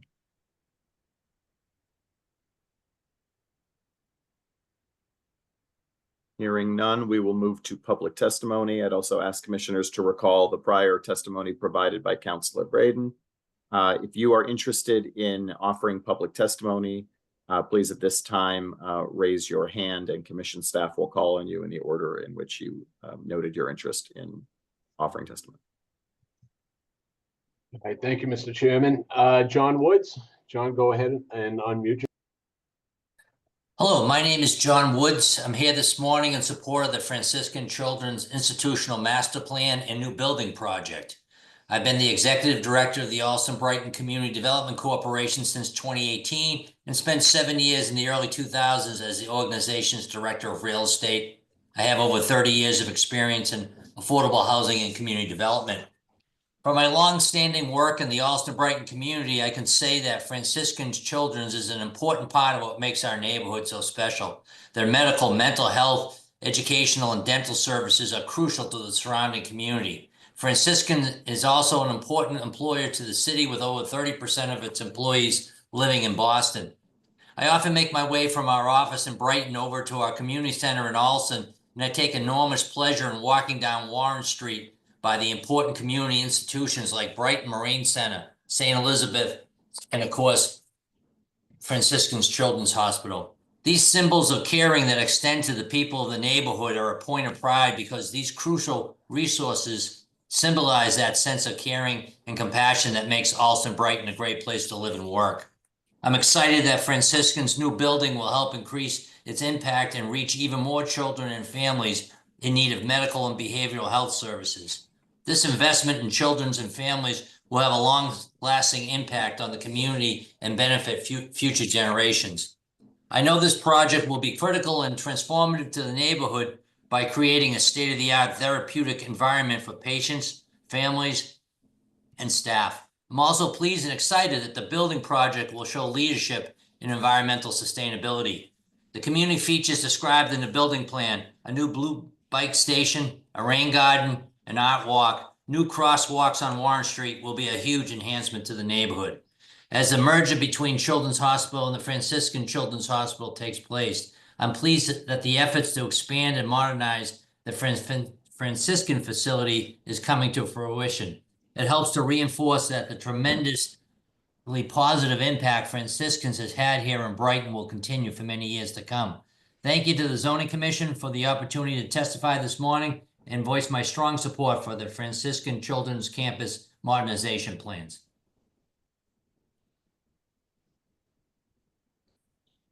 Okay, next is James Prince. James, go ahead. Hello, Commissioners. My name is Jim Prince. I'm a lifelong Brighton resident and a Franciscan Children's Board member. I'm testifying today in support of Franciscan Children's plans to build a new clinical building and modernize its campus.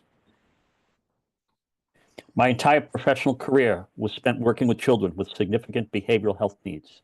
I retired recently after spending 22 years as the director of the Manville School at the Baker Center for Children in Mission Hill. I know how important it is to expand access to services for children with complex medical and behavioral health needs. This is a population that is growing and requires the unique and critical services that Franciscan Children's provides. Franciscan's new building will enable an expansion of the hospital's mental health and rehab programming across the care continuum, including inpatient, outpatient, and intermediate levels of care. Franciscan's existing buildings are outdated, with 4 of them over 70 years old, creating significant ongoing operational challenges. I know this firsthand as I started my career at Franciscan's in the 1970s. The proposed new building will allow Franciscan staff to better serve children in a welcoming and family-friendly environment, one that will support complex care they deliver to children on a daily basis. As a Brighton resident, I greatly appreciate the work done over the past 2 years in refining the plans for this project. With significant community feedback, a substantial emphasis on green space, environmental sustainability, and accessibility, the plan for the Franciscan campus is both a great fit for our community and transformative at the same time. I enthusiastically support Franciscan Children's campus modernization plans. Thank you to the Commission for giving me the opportunity to testify today. Okay, next is Jean Powers. Jean, go ahead. Thank you. Good morning, Commissioners. Thank you for giving me this opportunity to testify. My name is Jean Powers, and I'm a resident of Alston and a member of the Franciscan Children's IMP Task Force.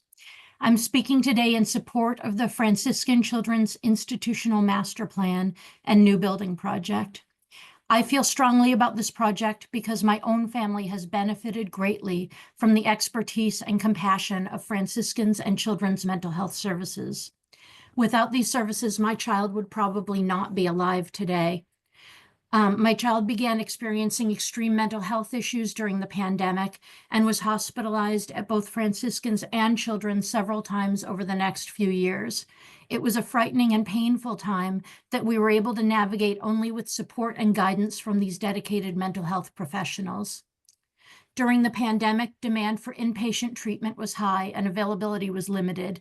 At one point, my child waited in an emergency room for more than 2 weeks and then boarded in the hospital without access to mental health services for nearly 2 months while waiting for a spot to open in an inpatient unit. With this new clinical building and campus modernization, access to these vital mental health services will be greatly expanded. Other families will not have to endure the pain and fear that my family went through. Children will be able to receive the help they need when they need it from the most dedicated, skilled, and compassionate providers in the nation, and they will be treated in a facility that not only respects but celebrates children. This is the facility our children deserve. As an IMP task force member, I have seen this project evolve in response to community feedback. The proposal before you today is a beautiful, welcoming place of healing that will benefit our entire community. I strongly support this plan, and I hope you will as well. Thank you. I have no more raised hands, Mr. Chairman. Thank you, Jeff. And we will move into our business session. Do any members of the commission have any discussion or motions? Mr. Chair, I would make a motion that we approve map amendment application number 788, Franciscan Hospital for Children Institutional Master Plan. Second. We have a motion and second. We will move to a roll call vote. Ms. Hatton? Yes. Mr. DeMello? Yes. Mr. Marr? Yes. Ms. Miller? Yes. Mr. Leff? Yes. Mr. Arroyo? Yes. Mr. Ostrich? Yes. Mr. McNeil?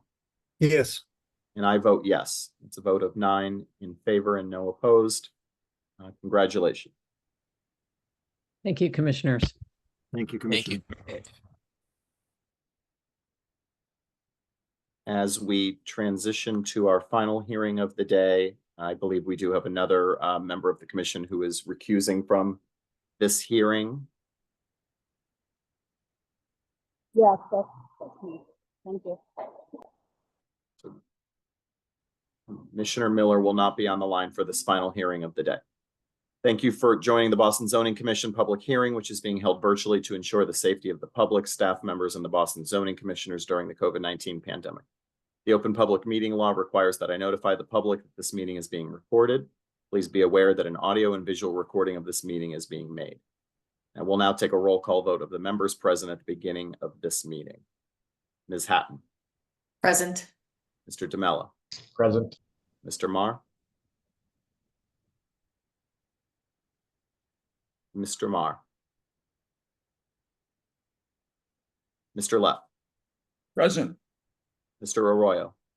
Present. Mr. Ostrich. Present. Mr. McNeil. Present. I'm Michael Nichols and present. Mr. Marr, are you on the line? Okay, we have 7 voting commissioners, which is quorum for this hearing.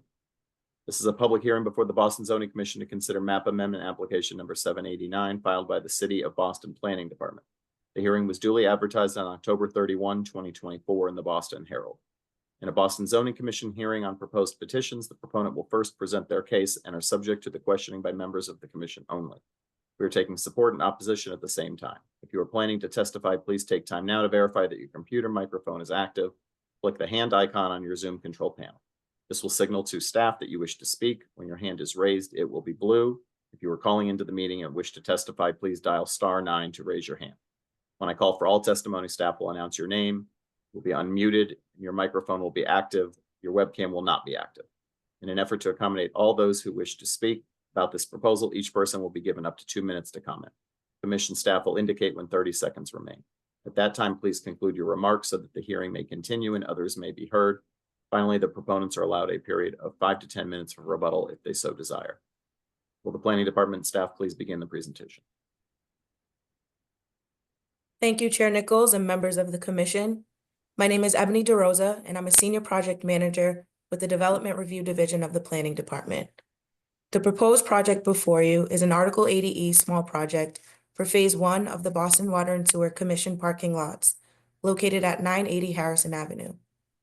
The Phase 1 proposed project comprises the construction of a 6-story residential building with approximately 44,000 square feet of gross floor area. That will include 45 affordable homeownership units, 54 bicycle parking spaces, and up to 32 at-grade vehicular parking spaces provided in a temporary parking lot associated with the Phase 1 of a Phase 5 project. Phase 1 will receive American Rescue Plan Act funding that must be committed by the end of the year.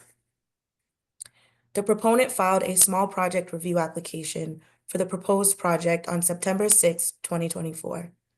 The SPRA was sent to the city's public agencies and departments and elected officials pursuant to Section 80A-2 of the Code. On September 26th, a virtual public meeting was held.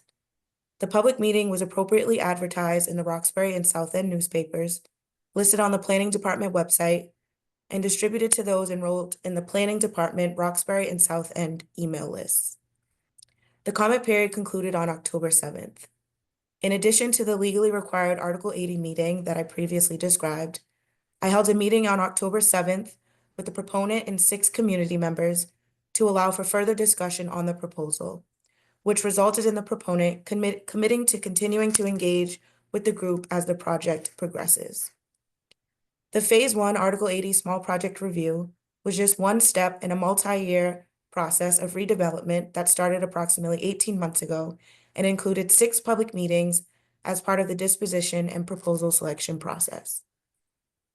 Finally, I would like to thank elected officials and the Roxbury and South End communities who have consistently worked within the Article 80 process over the last few years and helped shape the project you are about to see. I will now turn it over to Senior Planner Ella Wise to cover the planning context before the development team begins their presentation. Thanks, Ebony. Good morning again, Mr. Chairman and members of the Commission. My name is Ella Wise, and I'm a Senior Planner with the Planning Review Team. The proposal before you is a map amendment to adopt a U district to enable the development of affordable homeownership units on a surface parking lot, as described by Ebony. The development constitutes phase 1 in a multi-phase redevelopment of the Boston Water and Sewer Commission parking lots. Next slide, please.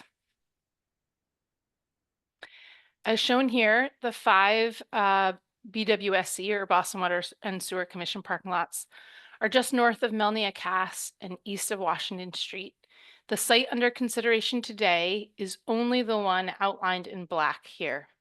Recent developments in the area are noted on the slide. In terms of planning context, the Roxbury Strategic Master Plan, Plan Nubian Square, and the December 2023 RFP or Request for Proposals provide planning context. Next slide. So the RSMP, a neighborhood-wide planning study to guide change and economic growth in Roxbury, established goals related to maximizing affordable housing units and improving multimodal accessibility, as well as emphasizing the importance of Melnia Cass and serving as a seam to unite Upper and Lower Roxbury. This image here is copied from the plan, and we've added this oval circling the 5 parking lots. Next slide.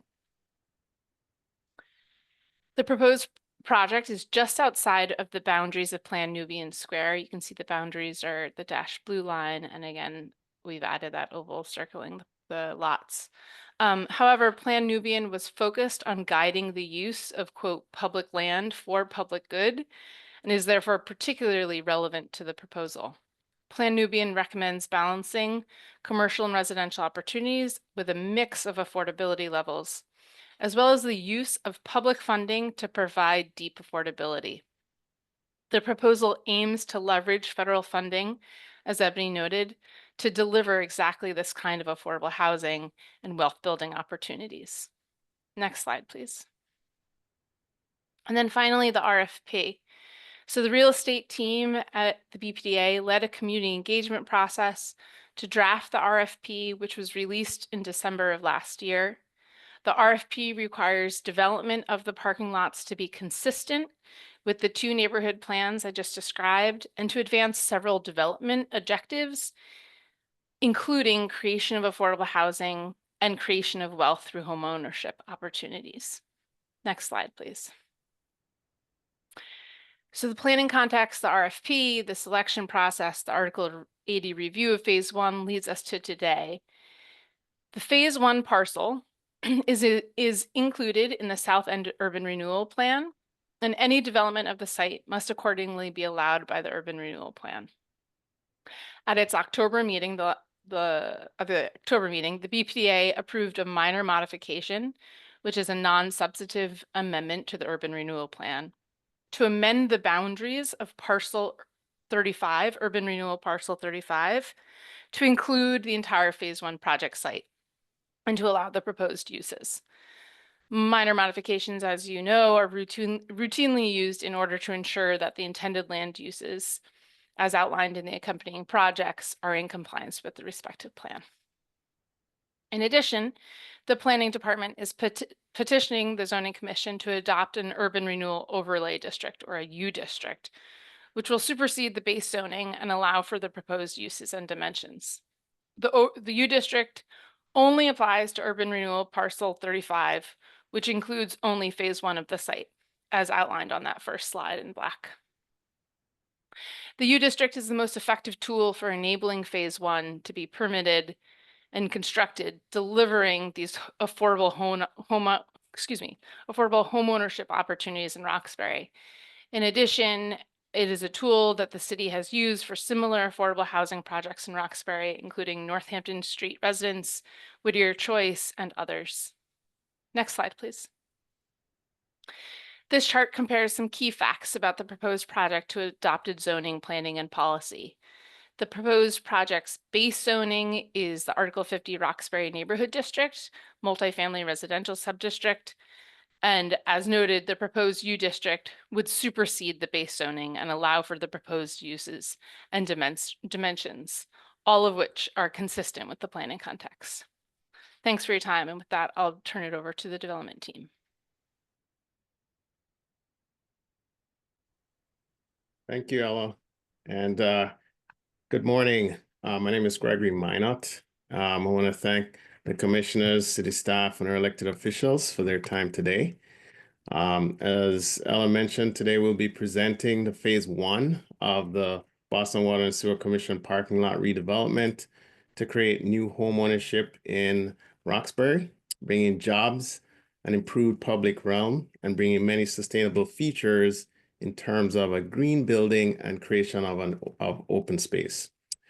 So today I'm joined by my colleagues on the screen today from Green Development and Related Beal. We'll be here to answer any questions. So we are in a 50-50 joint venture between Dream and Related Beal as co-developers and economic partners in this development. Next slide. So as previously mentioned, just to give you a status of where we are in the process, in February of this year, our team responded to a community-led RFP process that came out of a citywide land audit to identify high-priority sites to create affordable housing. And we submitted our proposal for a 402-unit mixed-income, mixed-use master plan. We're designated in April. And since then, we've been working diligently with the planning department, the neighborhood, and other key stakeholders to get to a BPDA board approval on October 10th. And the timeline for the project was driven by the goal to commit federal ARPA dollars to the phase 1 project by the end of the year, which we have achieved. And the project now has received its ARPA funding as of November 1st. Next slide. So today we are seeking approval for the phase 1 parcel of a 4.5-acre master plan. The phase 1 parcel will contain the 45-unit home ownership building and a future phase 5 building that will contain 34 home ownership units. Our goal for the entire master plan is to enhance the site's integration with the neighborhood by transforming these parking lots into much needed residential buildings and reinforcing major city connections. Next slide. So the key objectives of our proposal are to first and foremost restore and reinvest in this section of the Lower Roxbury neighborhood while honoring the legacy and history of Lower Roxbury. And we're doing that first and foremost by prioritizing home ownership as the first phase, which starts to honor that legacy. We're also catalyzing economic growth in the community, prioritizing local Roxbury workforce participation and people of color and women. And lastly, the project will seek to enhance and facilitate pathways to home ownership for first-time home buyers through our partnership with the Massachusetts Affordable Housing Alliance, otherwise known as MAHA, through tools such as enhanced down payment assistance. Next slide. So you'll see on this slide photos of our site that was cleared or raised during urban renewal. And we're excited to transform these parking lots into a vibrant section of the neighborhood once again. You'll see the first phase site outlined in red, and that site is bordered by East Lenox, Reed Street, and Newcomb Street. Next slide. So we've intentionally designed a building to reflect Roxbury's and Boston's historic, pedestrian-friendly character by utilizing thoughtful building materials, massing, and design elements such as the use of brick. Of course, this design will continue to evolve through our collaboration with the planning staff and MOH. The project site is around 33,000 square feet.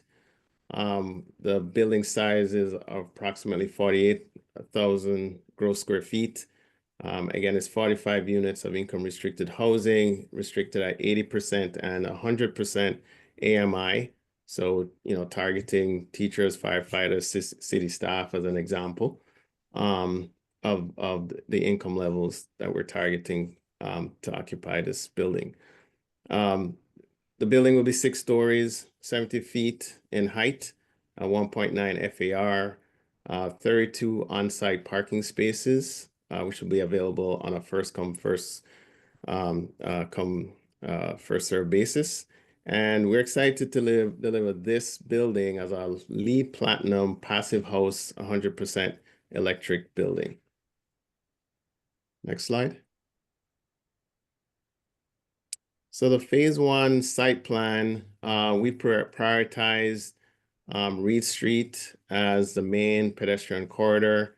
The entrance to the building will be off Newcomb Street, but Reed Street and essentially all three streets that border the site will be featuring pedestrian-friendly design and appealing landscape. So we have set the building back to create these expanded sidewalks and landscape zones to really foster a welcoming and active streetscape, incorporating new tree canopy and increased greenery surrounding the site to promote a healthier urban environment. We've also sited the building to maximize open space and use as little of the site area as possible for the building. And we're giving back 16 feet of the site area via easements on all three sides of the site to promote this enhanced greenery. The future phase 5, which you saw in the earlier slide, will be built on the parking lot behind the phase 1 building, and the displaced phase 1 parking space will be relocated to an adjacent future phase 3 parking that will be part of that residential building in the future. Next slide.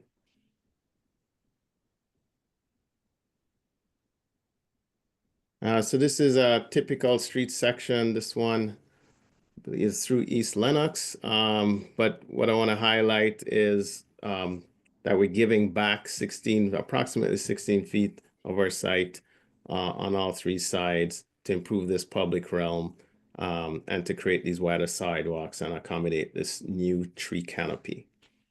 Next slide.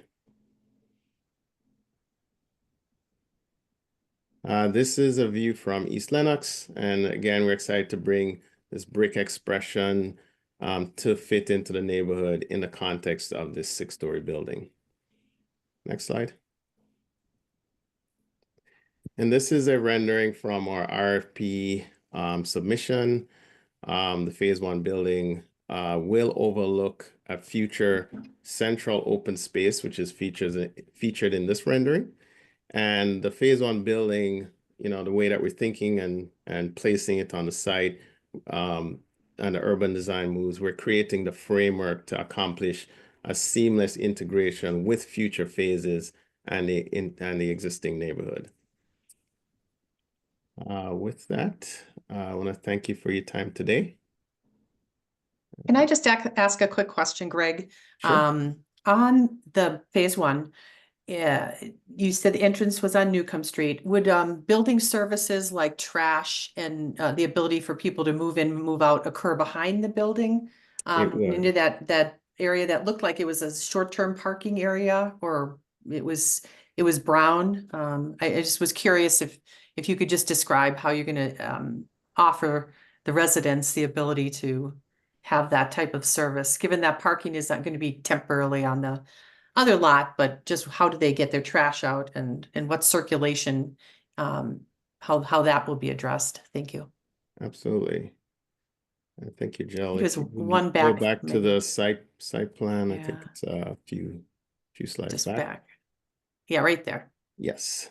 And so that parking lot will, so the entire red area with the phase 1 and phase 5, that's all the phase 1 parcel.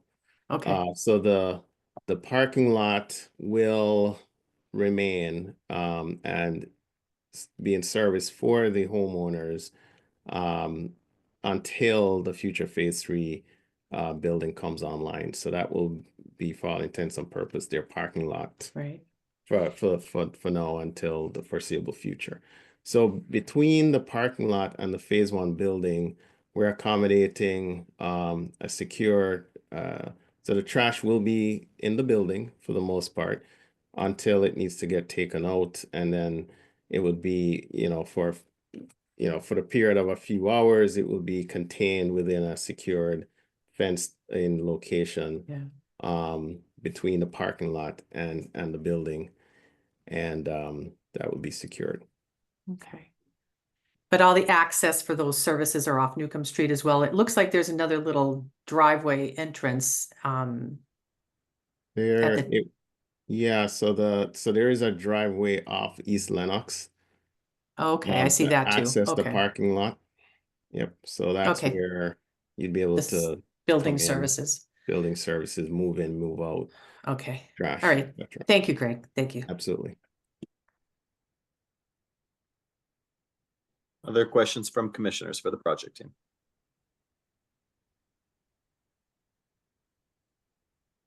This might be more for the planning department, but I think this project is fantastic. I'm trying to think, do the future phases have to, do the future phases have to go through the same process? I'm just trying to think of other ways to accelerate these future phases. It's a great question. I will defer to the planning department on the future phases, but as soon as we're able to progress with the future phases, we're excited to move forward. Hi, Commissioner. So all of the future phases will go through their own Article 80 review. So we will be back in front of the community, the board, and the zoning commission at the appropriate time.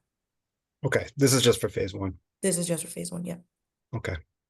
And we will present to the zoning commission for the zoning pathway for future phases. So at the November BPDA board, there was an amendment approved and to petition the zoning commission regarding enabling development of future phases. Okay, thank you. Yeah, I've been walking and driving past these lots my whole life. So happy to see they're being engaged now. And Ella, that enabling the enabling activity will be soon, I think, to Jamie's point, to keep this momentum. But this designation allows the ability to access these funds, which expire at the end of the year, as I understand. So the timing is very critical that this parcel one have this designation to be able to take advantage of the funds that Greg indicated you have been allocated. Is that correct? That's correct. Okay, thank you. Can I just raise one question? I think the project looks great to me, and but I did have one question. We received one very strong negative letter on this from the folks at I think it was 881 to 85 Harrison Ave, which is not immediately adjacent, but in close proximity. And the one piece that had raised a little bit of concern was the public process. Could someone from the planning department just address that, just to help me understand that the process is, that there isn't really an issue with the process? Because I do realize how important the timing is. For sure. So as I stated in my earlier remarks, this first phase is just one step in a multi-year process that started approximately 18 months ago. I was not a part of that process, but I do have a colleague on that can speak more to the process. But they did have 6 public meetings with the community as part of the disposition and proposal selection process. I myself, after the SPRA was filed, which was also sent to the public agencies, departments, and elected officials, I held one community meeting and then actually held a separate meeting with the proponent and members of the community that wrote that letter that you are referring to. So I had a separate meeting apart from the public meeting. And in that meeting, the proponent committed to continuing engagement with these abutters to ensure that as the project progresses, like one of their concerns was security of the area. So as the project reaches those milestones, they will continue to engage with this group to ensure that they are working collaboratively on a solution to mitigate some of their concerns. Thank you. Any other questions from the commission?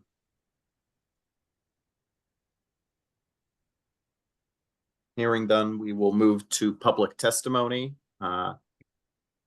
I would encourage members of the public who wish to speak to note so on by raising their hand. Chat is not necessarily referred to by all members of the commission for public testimony, so you are encouraged to raise your hand and use up to 2 minutes to speak. When you are called upon, please identify yourself, your support or opposition, and again, you have up to 2 minutes to speak. Commission staff will call on folks in the order that they raise their hand. Thank you, Mr. Chairman. First, Brian McCarter. Brian, go ahead.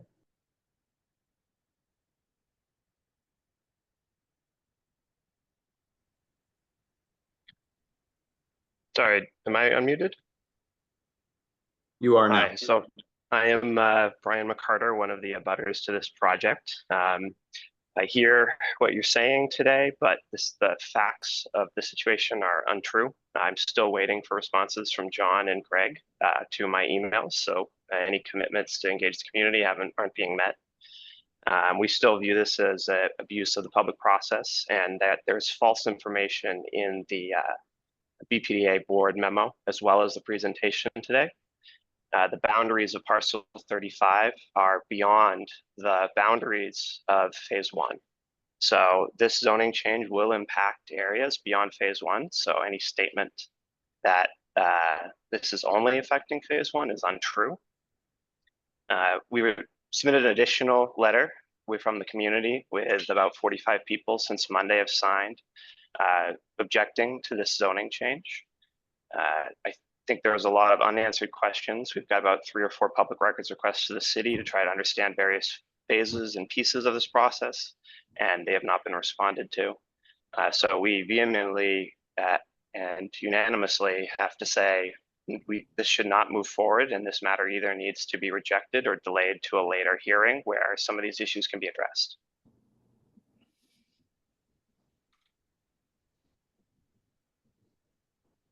Okay, next is Andrew Brand. Andrew, go ahead.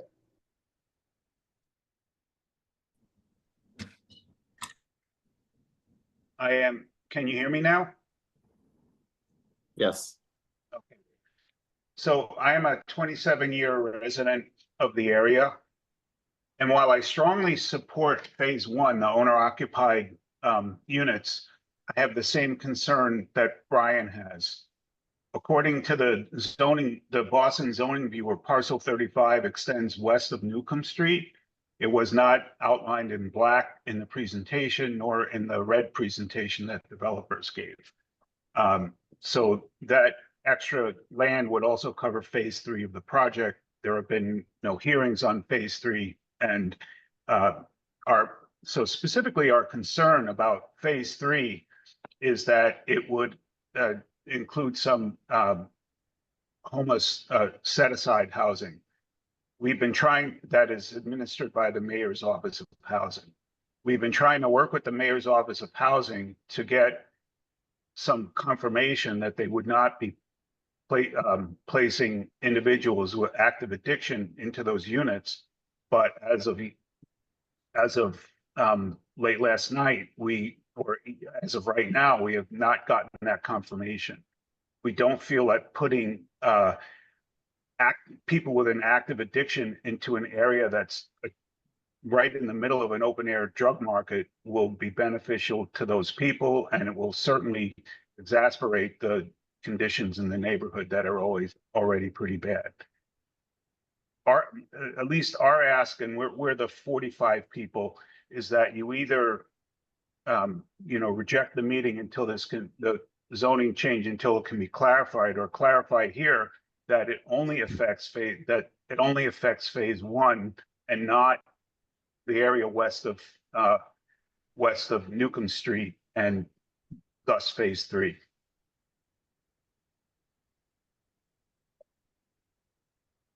Okay, next is Adam Powell. Adam, go ahead. Am I unmuted now? Yes. Good. Hi, my name is Adam Powell, and I'm a trustee of Harrison Garden Condominium at 881 Harrison Avenue. I represent the people of the building, which is in 300 feet of the parking lots, and hence am an abutter. I am here to second what was just said by Brian McCarter and Andrew Brand, and then provide some additional remarks. As you may have seen in Boston 25 News on November 18th and read in our letters objecting to this plan will actively harm us. The city is already failing the neighborhood. There is open drug use. Residents of the building have been assaulted. Homeless people regularly go through our trash, throw it onto the street. This year, someone even stole our flower planters. Rezoning and facilitating this development provide a permanent supply of active drug users to our community, deepening our current problems rather than fixing them. This is being done against the wishes of the community. As you've seen, there are dozens of people objecting. Community outreach has largely not been directed to the abutters. Rezoning is being used as a way to avoid being responsive to the community and working with it. And there's been housing activism that's not being driven by the people who live here that you should all be serving. This is really being driven from outside. There's a lack of a security plan. People that are dangerous potentially are being moved into our community without any additional security to protect the existing residents. In later phases, there's going to be a lack of adequate parking. And there's also no market rate housing that could potentially subsidize necessary services such as security. Would you want the city placing active drug users next to your home without any added security? Please protect the people that already live in this community by voting against the proposal. We do not want this project happening. Thank you. Thank you. Anyone else that wishes to speak that has not yet raised their hand? I have no If more not, hands, Mr. Chairman. Jeff Thank you, and Jeff. Cyrus, we've got someone who in the chat is saying they want to speak, but I, for whatever reason, are not showing up as able to raise their hand. Is that someone you're able to call on in the Zoom settings?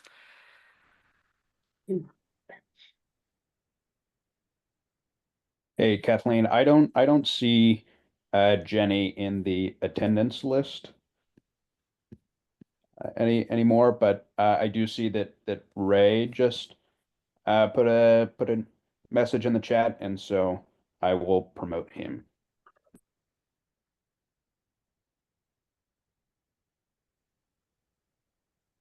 Hello, good morning. My name is Ray Yan. I'm the one of the director abutters. Actually, I second those three previous speakers. So I object to the approval of this project, and I second their opinion.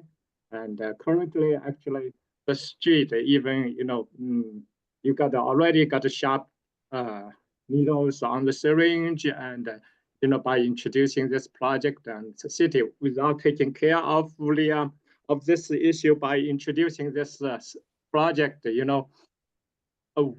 this is not for the great benefit of the community, actually.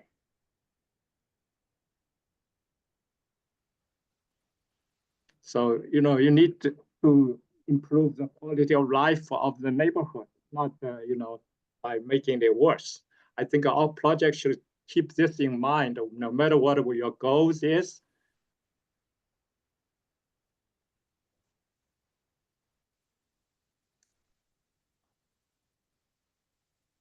Thank you for your testimony. Is there anyone else that wishes to speak who has not yet raised their hand?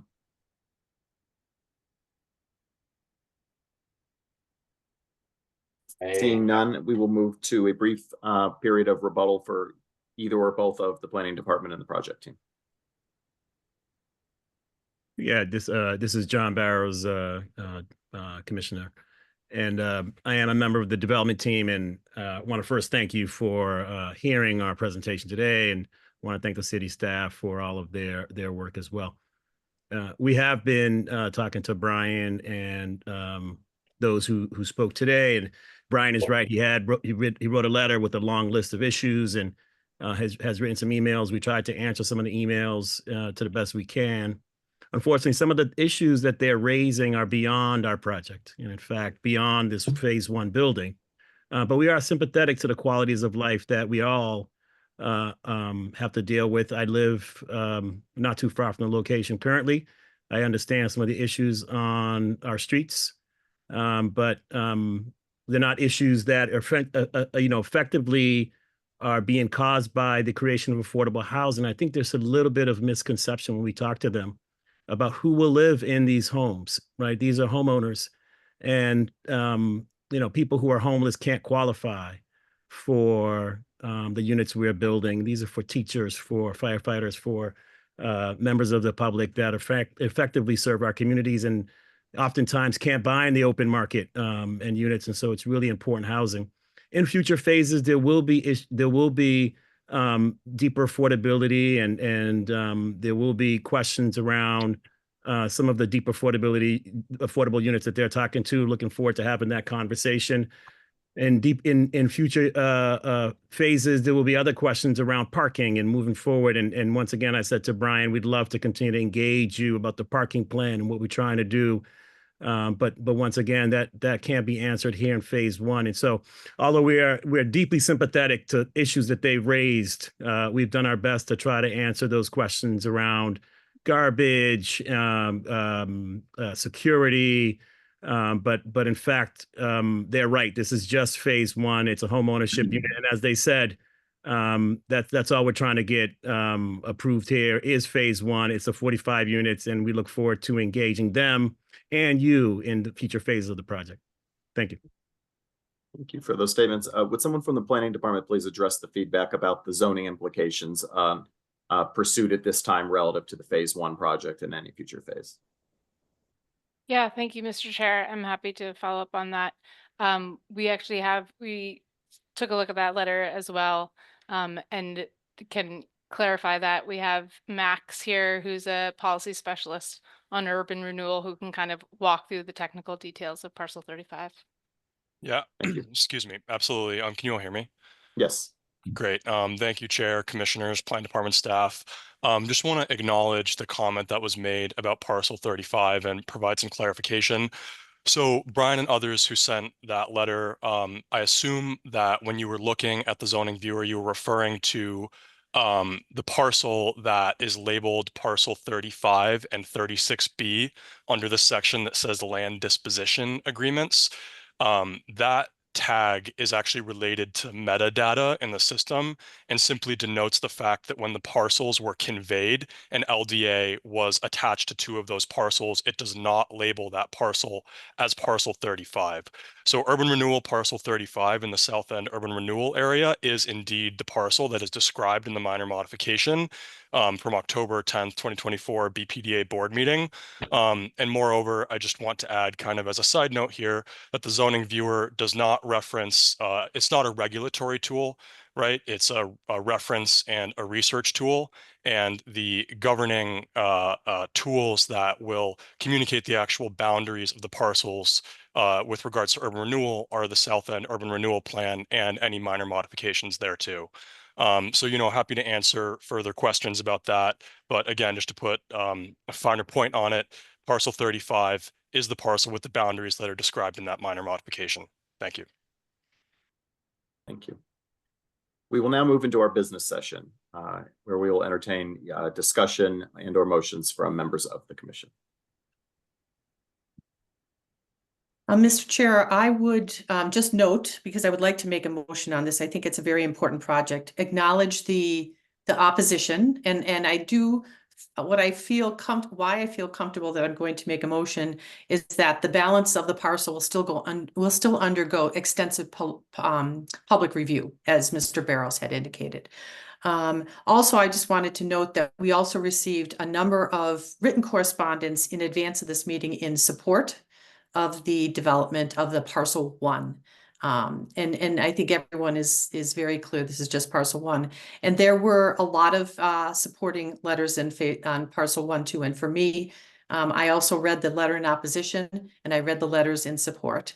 And in balance of all that, I would be happy to make a motion that we approve map amendment application number 789, parcel 35U overlay district, map 6A, 6B, 6C, Roxbury Neighborhood District. Second that motion. There's a motion and a second. Any additional discussion? I believe Commissioner Leff, you perhaps had your hand up. Yeah, I just might just say that I agree with Jill, and I appreciate the staff clarifications, and particularly Mr. Barros's comments that most of those comments don't really, as I see it, don't really relate to this particular first phase project, but it will be good to be able to address it and deal with those issues in future phases. So thank you, and I will vote yes when it comes my turn. Any additional discussion from members of the commission? Yes, Michael. So I also will support this project, but will acknowledge the opposition. I agree with Drew's comment wholeheartedly. I'm working on a rather significant project also in the Mass and Cass Basin. Our mantra in terms of development in this area is not saying no, but saying yes, because what we've discovered, and this is in the kind of public realm, open space, landscape realm, is that providing and adding positive uses and new uses to areas that are problematic like Mass and Cass, the mantra is good use pushes out bad use. And so I see this development as a good use, and it is with the hope that the very reasonable issues that were raised in the opposition letter will be addressed in future phases, but that we need to have some good use here so that it will look to a future where bad uses can be pushed out. And so I will support this as well. Thank you, Commissioner. Any additional discussion? Hearing none, based on the motion and second on the table, we will now move to a roll call vote of the members present. Ms. Hatton? Yes. Mr. DeMello? Yes. Mr. Marr? Yes. Mr. Leff? Yes. Mr. Arroyo? Yes. Mr. Ostrich? Yes. Mr. McNeil? Yes. And I vote yes. That is 8 votes in favor. Congratulations to the project proponents, and we will see you for future phases of the project. Thank you. Thank you, Commissioners. Thank you. With that, unless Jeff has any other feedback for us today, we can entertain a motion to adjourn. Make such a motion to adjourn. And I am appreciative of your patience this morning. I apologize for that. Nothing that we really could control, but I do appreciate you and the time that you put in, even though we really had no control over it. We're going to try to work to make sure that it doesn't happen again. But I also just want to let everybody know that the next meeting is going to be December 11th. Right now, there was only one item on the agenda, and it has to do with the water and sewer lots again. It's to make them PDA eligible. So we may hear a lot of the same people testifying again. So, and I also just want to give everybody a heads up that the law that allows us to meet remotely only is set to expire, I believe, in March. So I know the BPDA board had met hybrid this past Thursday. So we may have to do that. I'm trying to figure a couple of things out. I know the Board of Appeals does not want to go back to a hybrid or in person. They feel that they get better participation and attendance virtually. I tend to agree with that. But as soon as I get any more new information on how meetings will go after March, I will be sure to let everybody know. I just wanted to just give everyone a heads up. So again, thank you again for today. I appreciate you guys, and I will see you next month. Thank you, Jeff. Bye. Thank you. Take care. Happy Thanksgiving, everybody. You too. Thank you, everyone. Bye-bye. Happy Thanksgiving, everyone.